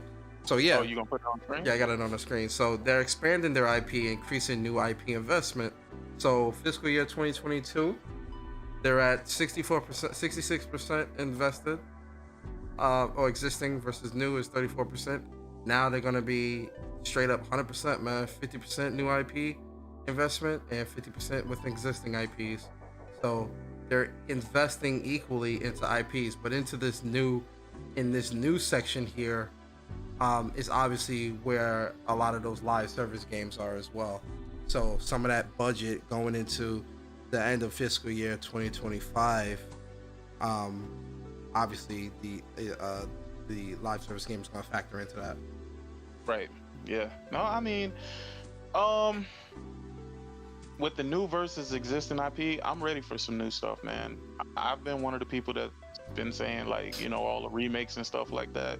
I ain't really like. I like some of the stuff, but come on, dog. We're not gonna make this whole generation just remakes. I don't see why they're doing like if a Zero Dawn remake is happening. Yo, man, I'm a hypocrite. Nah, yo, dog, listen, man. You ain't gonna convince me of that one, bro. Ain't no reason to remake Zero Dawn. Nah, dog. I don't think. Last of Us Part 1, okay, because that was on PS3. You wanted to bring it more in line with Last of Us Part 2. Okay, fine. I give you that. Zero Dawn, I don't think there needs to be a remake for that. That I don't think so, because it's fresh enough to where go play it. It's a great game. Like, I think it was well made and all that, but nah, do that Bloodborne remake. That's what the fuck you need to do. I don't even think Bloodborne truly needs a remake. I do. They just need to utilize the power of that PS5, bro, to make them frames stable. And I can deal with the way it looked, man. Nah, I would love for Bloodborne to be remade, kind of like Demon Souls. I wouldn't mind that. No, see, if they give it the Demon Souls remake, then yeah, I guess I'm for Absolutely. that. But I don't need it. Let's just say that I don't need it. I don't need even if they came out with like a Bloodborne director's cut, 60 frames, it's got the bells and whistles. I wouldn't be mad at that either. Like, I'm like, all right, it's 60 frames. They brought the controls in line with the PS5 with DualSense, all this stuff. I wouldn't be mad at that. But if they came out and was like, oh yeah, Bloodborne remake being made by Bluepoint. Oh, word? Oh yeah, we needs that. The world needs that. The world needs that. I mean, I wouldn't be mad at it. But I don't think I'd be like crazy about it either, though. I'm just like, all I need you to do is just tighten up the performance, bro. I'll be good with everything else, for real. And it's been 3 years since we don't know what. Technically, it's been 3 years now. We don't know what Bluepoint's doing. They teased. Oh no. So it's time. More into the PC realm, bro. So they eventually gonna bring it to PC, dog. And when they do that, definitely they're gonna make a patch or something, or even redo it for PlayStation, maybe. If they put that, if they put that shit on PC and not do much for the console version, PlayStation gonna hear me, man. They gonna hear me, bro. Cause ain't no fucking way, man.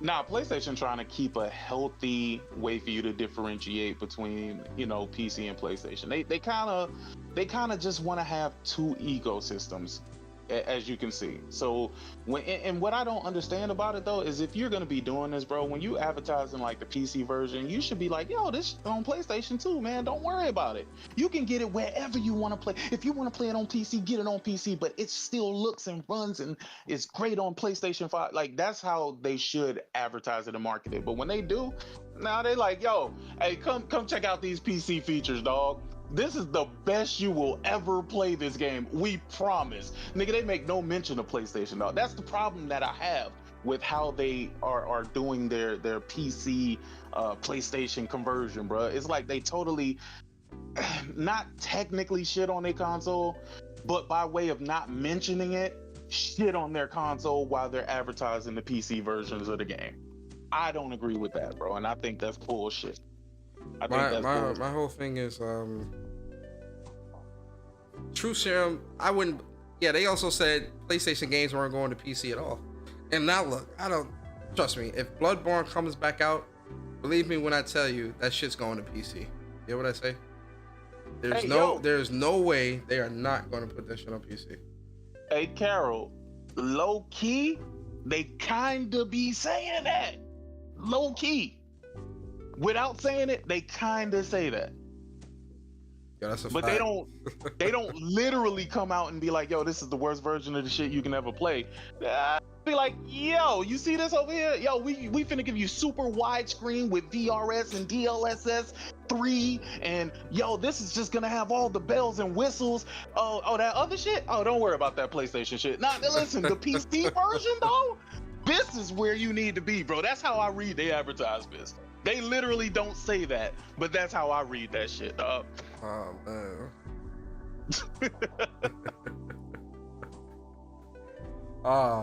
The official. Yo, nah, that's what it is. But the game industry bubble going to burst, I thought that was a very interesting title.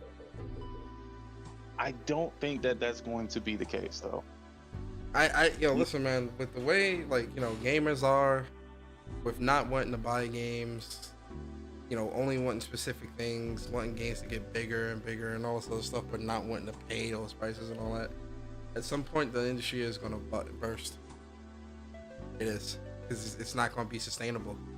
If it does, and already you got people saying that if a game is like 10 hours, that's not worth $60 or $70, right? And so it's like, damn, because I know people saying, well, make smaller games.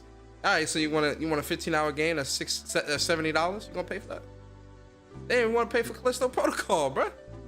Hey Corey, bro, you know where to find this Discord, bro. You know where to find. There's it, a link. dog. I pinned a link to it at the top. There's a pinned Corey, message. You can. Corey been in here before. He already in the Discord.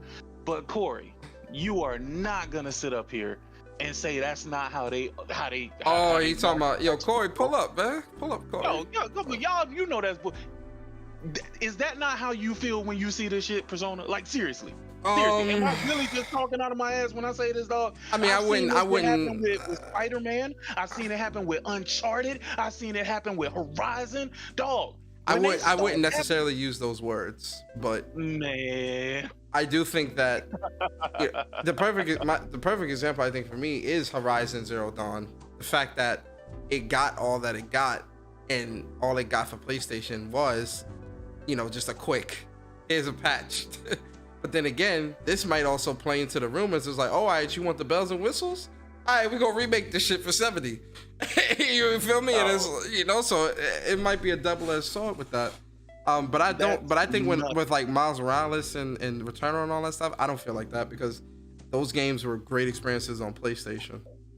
No, they are great experiences on PlayStation.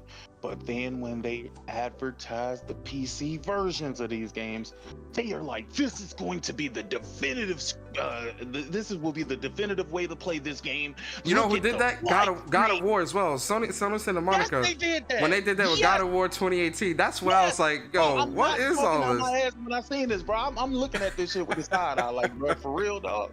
This is how you treating the PlayStation people who made this shit possible, homie. Yeah, God of War 2018, when they put that shit on PC, see, it definitely felt like they were shitting on that PlayStation 4 version, boy. I'm like, yo, are you gonna do a PS5 version for this game? Or like, nah, we just gonna patch it.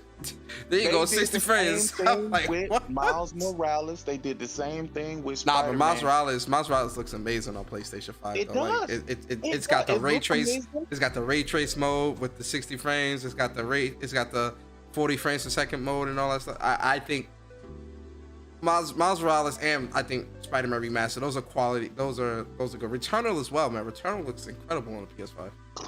It does. Well, to be honest with you, I feel like Horizon looked wonderful on a fucking PS4 and PS5. The problem is that when they're advertising the PC version, they are not saying shit about the PlayStation version, which is stupid.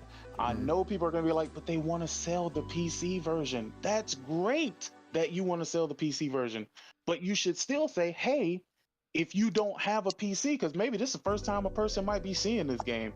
I highly doubt that, but maybe it is. Let me think. And they don't Yo, they go Corey. hold on. And they have no idea that this game is on PlayStation, bruh. Yeah. And you're not mentioning PlayStation in the marketing at all. I think that's crazy. Having Nvidia come out and announce that your game is about to come on PC, bro, that is nuts. Crazy. I get it, but that's nuts. Yo, Corey. Man, talk your shit, Corey. Corey, We about to get it. Yo, Corey, what's good, bro? What up? What up? Happy New Year, everybody. Happy New Year, bro. Happy New Year bro. to your family, man. Hope y'all good. Thank you. Thank you. All right. Well, I gotta get at sick because, bruh, Yes, let's go, baby. I'm here for it, dog. we already know that these games are PlayStation games, bro. We've seen them. We played these games like a year or two ago. We PlayStation gamers, the people who you are saying needs to pick this game up on PlayStation, they already had like 2-3 years to play God of War before it went to PC. 4 years, I think. But what if they didn't know? 3 years? What if they didn't know that it was on PlayStation? Come on, bro. Who didn't know that it was already on PlayStation? Who didn't know that God of War was on PlayStation? Are we gonna pretend that the world is just that there are just people living under a rock for the last But what if 5-10 years? Oh, what if they didn't know? What if they didn't know that there's an upgraded version of it on the PS5? What if they didn't know? When God of War 2018 came out on PC, what if they didn't know, Corey? What if they didn't know that the PlayStation 5 got an upgrade, a bit of an upgrade to run better? I don't think it looked any better, but to run better. They didn't know this. It ran the exact same PS4 code. It just ran it at 60 frames per second. That's it. Yeah, okay. So tell people that when you announce your PC version, say, and we also released. God damn, I can't even talk no more. We also released a patch updating the PS4 version for PS5 owners.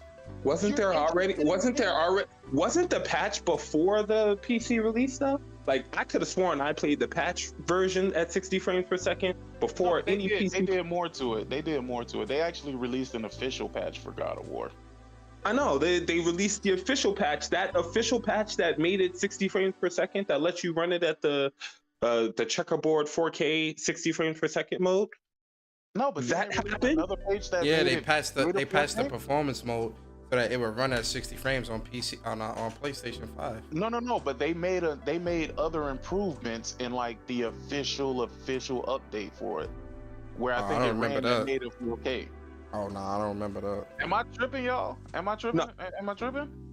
No, the patch that made God of War 60 frames per second literally just took the checkerboard 4K 30 frames per second version from the PS4 and just made it run at 60 frames per second.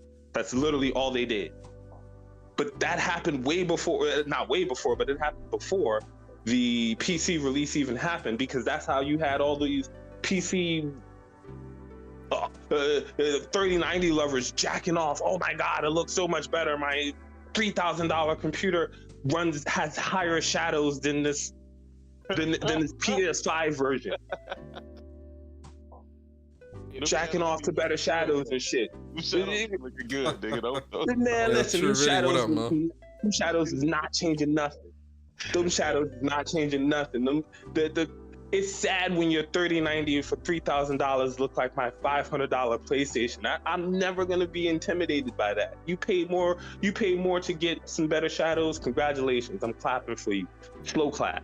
Nah, you got to see it for yourself, Corey. You got. Nah, I ain't gonna say certain games look Okay. good. Like even though High on Life is not that great of a it's boring, and repetitive. Wait, hold on. You went from saying that shit was cool and okay, and It's it was alright. and Yeah, I but like it, and now that bitch is boring. Yo, the more I play it, the more annoyed I get, man. This shit crazy. But it is a good looking game. Like it pops on PC. It really does. It's a good looking game.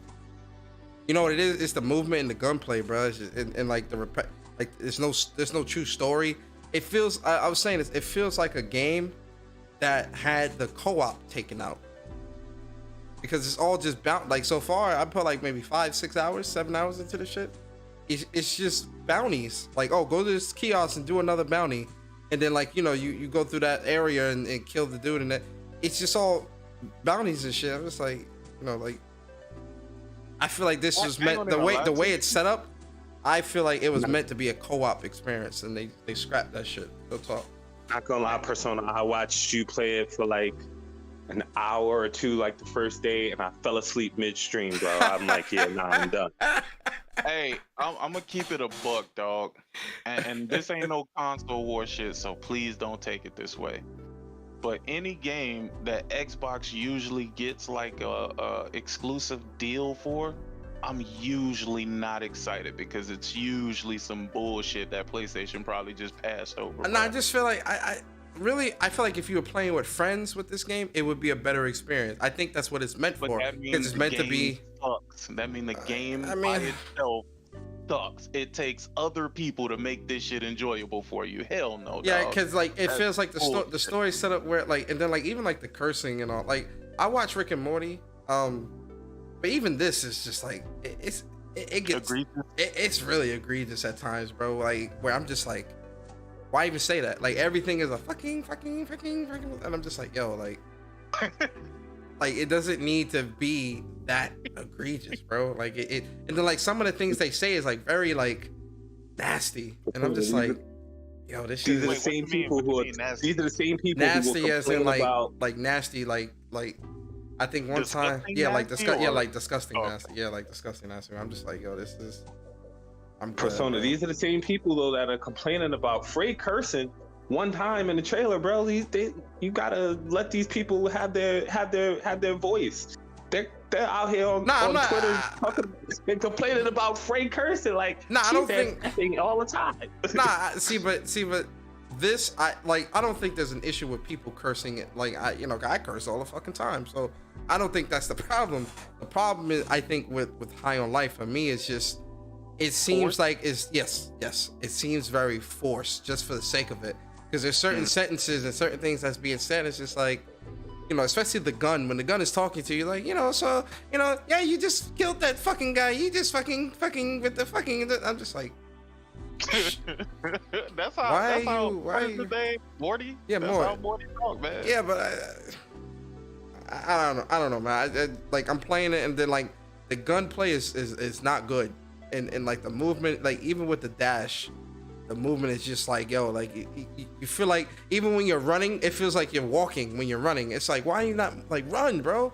Like and I maybe it's my fault for expecting everything to be like Call of Duty when it comes to first person and its movement. That's maybe my fault, and that's probably something I need to get over. But this shit just like bro, run. Run, bro. Like I don't know, man. It's all right, man. I'll say this. I bought it on Steam. I'm not playing it through Game Pass. I paid $60. I'm telling you right now, sick. I put like almost 10 hours in this game. I'm telling you right now, if there's one game that's egregious when it comes to that pricing structure, it's this shit here, man. Not no 60. No. Well, normally when I see games that I'm interested in, like I know a lot of people didn't really care for this game, but when I saw it, I was like, yo, this is right up my alley, bro. Ascent. I played that day one, bro. I was like, I need this in my life. That reminds me of like Alienation or some shit like that.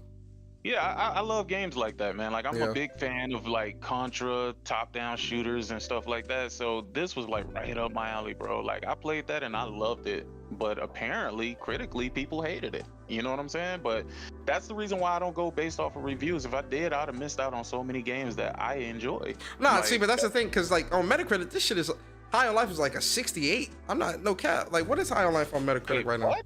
Yeah, this isn't a It was like a 59 at one point. yeah, this shit ain't hold on, let me see what it is. Yeah, James Williams, you was there, bro. You was there, man. I love The Ascent, bro. Like, Hey yo, this shit is a like listen, if I was going by Metacritic, this shit is a 65, bro. 36 critics. why they stopped at 36?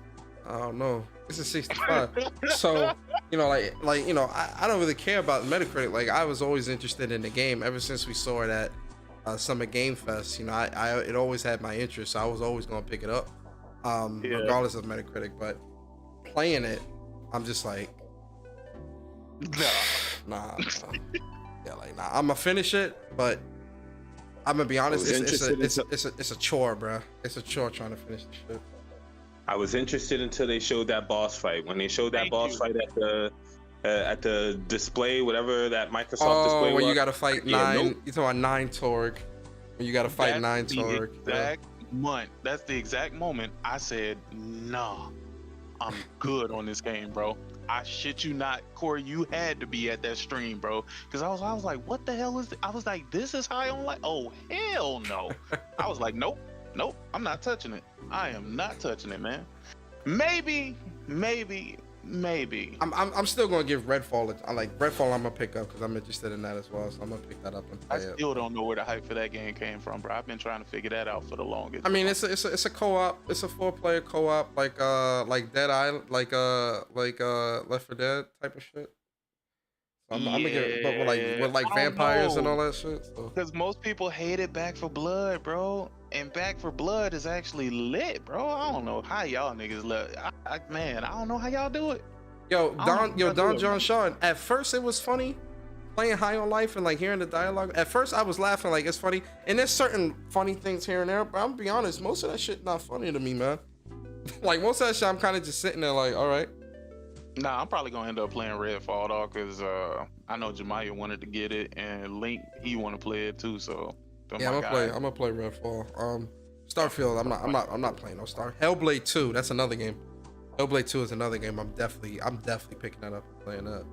I love Hellblade 1. 2, but I need to see more, bro. Cause what I saw from Hellblade 2 so far, I don't know, man. Yeah. Granted, I would have to say it looks a little bit deeper than Hellblade 1, man. Oh no, it looks like it definitely looks like, you know, it's definitely gonna be a lot more. Listen, we talking about Xbox gamers. They definitely need to make this shit more action based. So it's definitely gonna have a lot more action than the first game. Because remember, the first game, it was a lot of puzzles. It had action, but it was more so. This is what people don't understand. Hellblade was meant to bring awareness to psychological issues and mental illness and all that stuff. That's why she's like that, and it's all like that's what it is.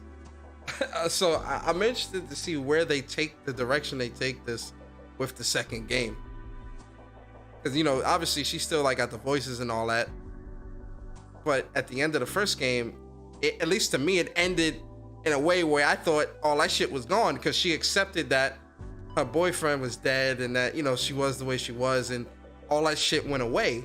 So I thought. So it's gonna be really interesting to see where they take this for the second game, because I didn't really get a sequel vibe from the first game's ending.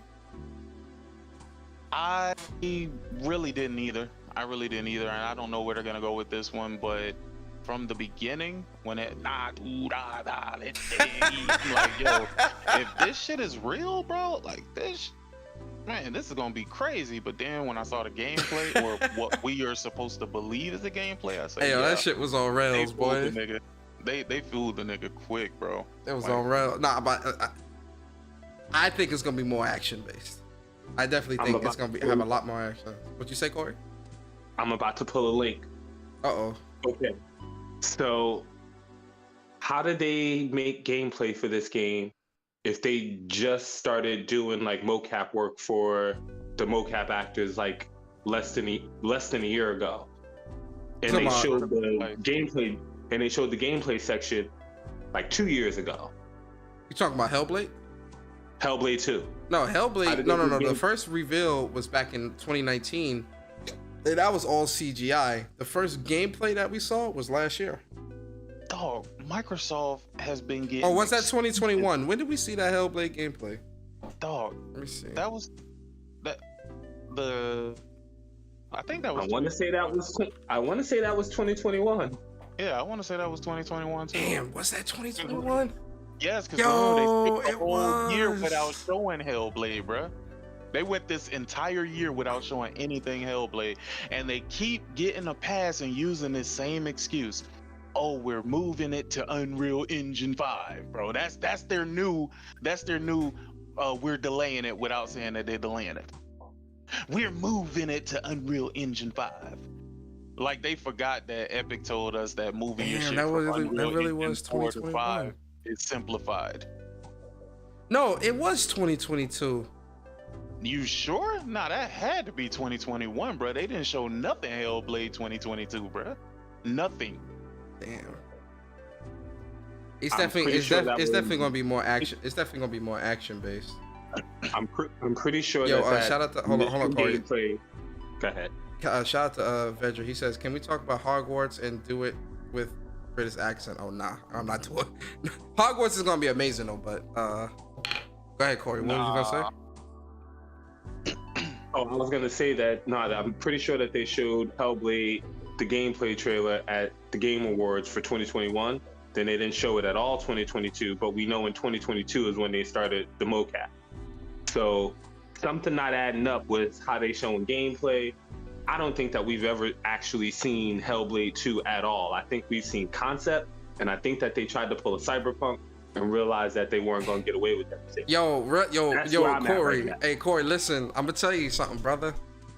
I agree with you. I feel like this demo that we did get, this was like some tech demo shit. Like I don't think this was like a vertical slice that they just on some Cyberpunk shit where they created this specifically just for the stage, and you know this isn't really like already built in the game type shit. Shout out to True Really. He said, but Ninja Theory is taking landscape pictures still. Hey man, people saying Hellblade in 2023. I'm gonna be honest. I don't think so, man. Because I feel like if this was really dropping in 2023, we would have seen something in 2022. Xbox had its own showcase, and the game was a no-show. Bruh. I feel like they would have at least shown it at their own showcase last year, and be like, oh yeah, Hellblade 2023. No, like whole day, but at least confirm in 2023. Now, what I do think is we'll get Hellblade to more gameplay this year or something more this year at whatever showcase Xbox does, but I don't think it's coming out in 2023. I think it's going to be 2024 or later. Persona.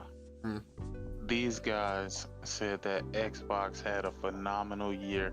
They said High on Life and Grounded were the pinnacle of gaming in 2022.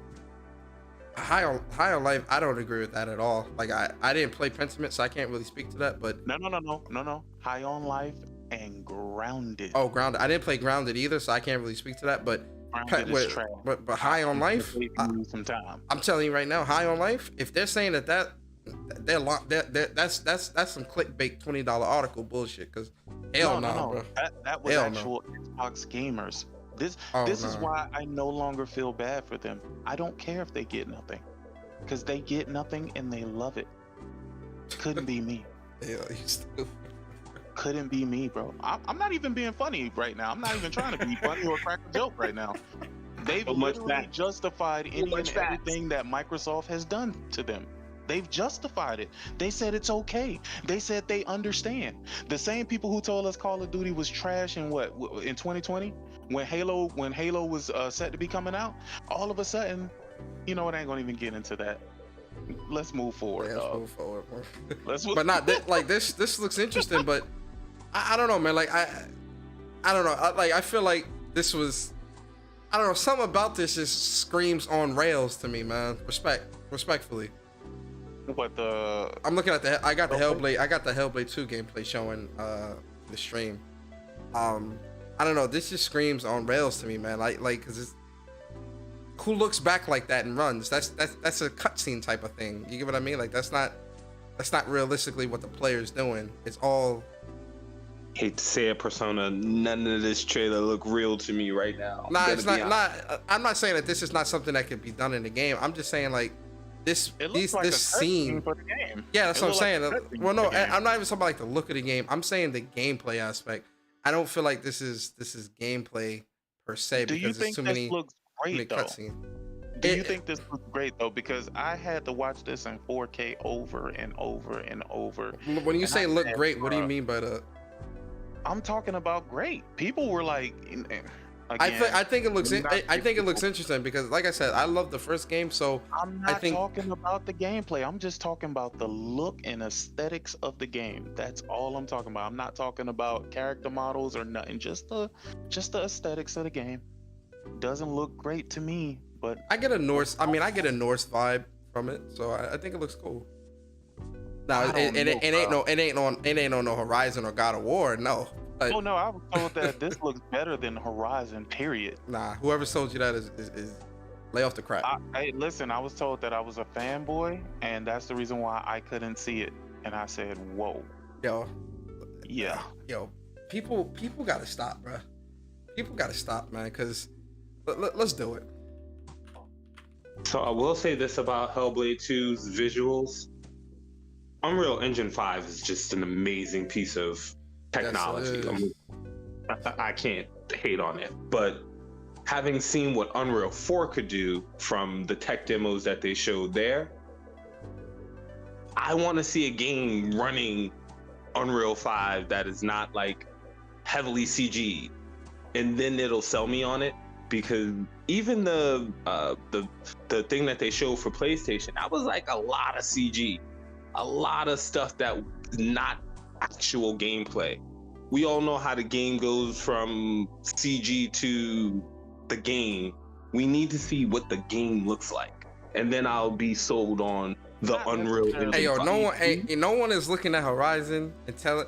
If people are looking at Horizon Forbidden West and telling me that this isn't the best looking game that has ever released, something's wrong with you, your TV, or your glasses or whatever. Because especially if we're comparing this to Hellblade 2, all due respect, hell no, bruh. Let me ask you, did you play A Plague's Tale Requiem? Nah, I don't play that dog shit. Dog, I played that game. Looks beautiful. Yo, shout out to Uppercase J, man. 16 months as a member. He says, just clarifying, mocap didn't begin last year. They released footage of mocap from the gameplay revealed months after. The mocap finished in November. Okay, shout out to Uppercase for that, correcting that. So yeah, potentially, if mocap was already finished, then potentially it could come out this year, depending on how long it takes for them to debug and get the game in a playable state. Bro, Jeff Keighley, man. Jeff Keighley need to slap the hell out of people who voted for Elden Ring to get best visuals, or what was it? Best art direction? Ain't no fucking way, bro. Yeah, I didn't agree with that choice. Ain't no way, bro. Horizon, if anything, that should have been excuse me, that should have been an award that Horizon won, was best art direction, because I mean, look at this. Best technical achievement. Oh yeah, they oh my god, bro. Yeah. I don't think I'm watching the Game Awards next year, man. I think I'm good on it. No, I'm definitely watching, man, because I need to see Final Fantasy 16 beat Zelda. Yeah, that's not happening, bro. I'm telling you that right now. Yeah, that's not gonna happen. But a man can dream. The console war has moved from beyond just people to journalists. That's a fact. Absolutely. That's a fact. Absolutely. That's a fact. As much as they try to deny it, like, stop, bro. Like, stop. It ain't as radical as like some of these weirdos, but it's definitely just as prominent as it is in the community. It's not radicalized where they're harassing people. You know how they not necessarily harass, but you know how they try to get at executives and all that? By putting out these clickbait ass articles. That's what they do. Yeah. Or spreading that misinformation and not correcting themselves. Tell them that trying to downplay one company to prop up the next does not make that company better. Yo, I remember. Yo, remember when she went underwater like this, and people didn't believe that this would be something you could do in the game, and then this is exactly what you do in the game. There's a whole underwater city. Yeah, everything. Hey yo, everything was exactly what we got. Yo, there's a whole underwater city, a whole underwater mission where you're in Vegas underwater, a whole city. And I remember people were saying, this is not real. You're not gonna be able to do all this in the game. I said, yo, you must not know who the fuck Gorilla is. Are you crazy? Did you not play Horizon Zero Dawn? You must be out of your mind, bro. Oh my God. All of this is shit you do in the game, bro. All of it, from start to finish. And the game looks actually the game looks better than this. If you can believe it. The game looks better than this. Horizon on an LG C1, bro, amazing. Changed my perspective on how video games should look. Like, I don't want to use hyperbole when I say that, but my God, bro, like, after this update, what Gorilla did with... Here we go. All of her... What Gorilla did with this game, bro, like, it's complete next level. That's why when people say, oh, the PS5, it's a cross-gen game, bro, I don't care what you say about this game being cross-gen. This game is using the PS5 like none other. I've never seen anything look like this on any screen ever. 40 years old, 30 plus years of gaming, never seen nothing that looks like Horizon. Corey, you 40? You said you 40? 40, I'm about to be 41, bro. Damn, bro. Old as fuck. You my boy, though. I'm messing with you. Damn, honestly, I thought you was like 33, 34. I'm not even trying to cap. I didn't think you were 40. Like, he sounds very young. Like, and I don't mean that in a disrespectful way. You have a very youthful energy. Inflection. Yeah, I didn't think you. Yeah, it's 40. That's what's up, bro. I'm at 40. 80s baby. I'm gonna tell you like this though, Persona. What's up, bruh? If you ain't got that 4090, nigga, I'm gonna get it this year, but probably closer to my birthday. Hey, bud. Forget everything you know about what you've known about your 3090 or 3090 Ti. No, I got a 3080 Ti. Oh, you got a 3080 Ti. Yeah. Forget everything you know about it, bro. I've thrown everything at this goddamn 4090, bro, and it takes it like a champ. I gotta do a new build though, because I don't want to just. Well, one, my case not gonna fit that. That's one. Two, I want a new motherboard and all that. And I was looking at like I need to get like a better motherboard. I need to get, a power supply that's got at least 1,000 watts or more, because my shit is I think 800. Yeah. I want something with like overhead. Something like I gotta do in the whole new build. So after I get there's a couple things I want to get for like a cam and all that stuff. So plus I'm gonna get this. Go Intel, bro. My motherboard does overclocking. I had to do literally nothing. What motherboard you get for it? I got. What motherboard do you suggest? In fact, if you can. Give me an Intel build. I'll save it, and when I'm ready to build out, I'll just grab all those parts and just build it out. Okay. Oh yeah, for sure. I'll do it later. I got you. Okay. But I'm telling you, since going Intel, bro, don't get me wrong. My AMD build was good, but Intel showed me why they not to be fucked with, bro. You know what? Everything is just faster, bro. Like I'm getting way better frames, not just because of the 4090, you know what I'm saying? But you can tell that the CPU is definitely putting in that work where AMD is great for production, like, creating videos and shit like that. You know what it is too? Most PCs in the world use Intel, like work PCs are using Intel chips. Not AMD. I think that's changing a bit. I think that's changing a bit since AMD been doing, pretty good with their stuff, and they're really breaking into the mobile space. So where Intel had like a stronghold on the laptops and stuff like that, AMD they definitely made some headway in there, dog. So they getting out there, and they make dope CPUs. Let me not get this shit twisted. I don't want to make it seem like I'm shitting on AMD. I'm not. I'm just telling you that my experience with Intel has just been better than with AMD. Yeah. That's I it. think my problem is like sometimes my and I checked my power options and I didn't really see no problems. So I don't know why the motherboard does that, but sometimes my mouse and keyboard and my What up, bros? peripherals will lose power randomly, and I'm like, yo, what the fuck? But I look at the motherboard and I've got everything set properly where it's not, you know, where power doesn't cut out at any time or whatever. So I just think my motherboard's just, I don't know, it's just glitches. So, and even in the BIOS, nothing looks wrong. Are you liking it? But yo, listen, we about to get up out of here, man. Any final thoughts from y'all boys, man? All right. True Woody, appreciate you for the super side. He says, yo, bro, this gameplay, I believe it will be in the DLC. Yeah, this is still, I think, this is San Francisco, so they're going to LA.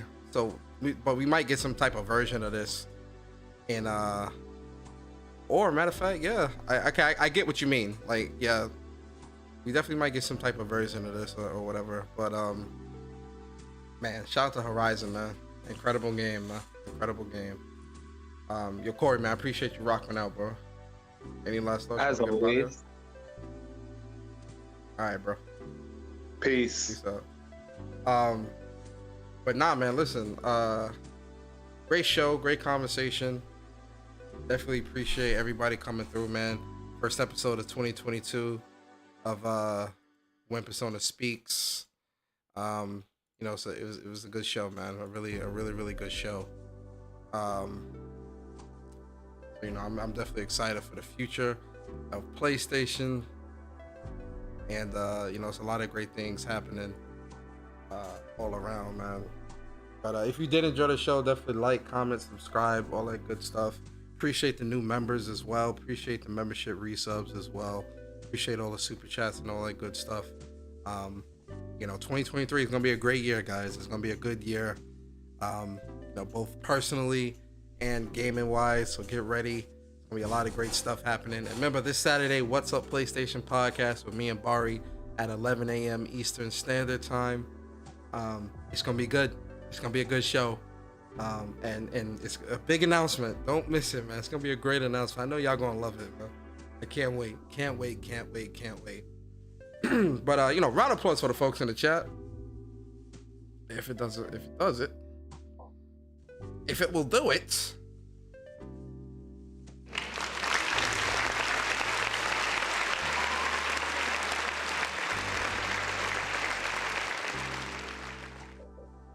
Sir. All right, guys. Listen, y'all be safe. Enjoy your evening. Enjoy the rest of your week.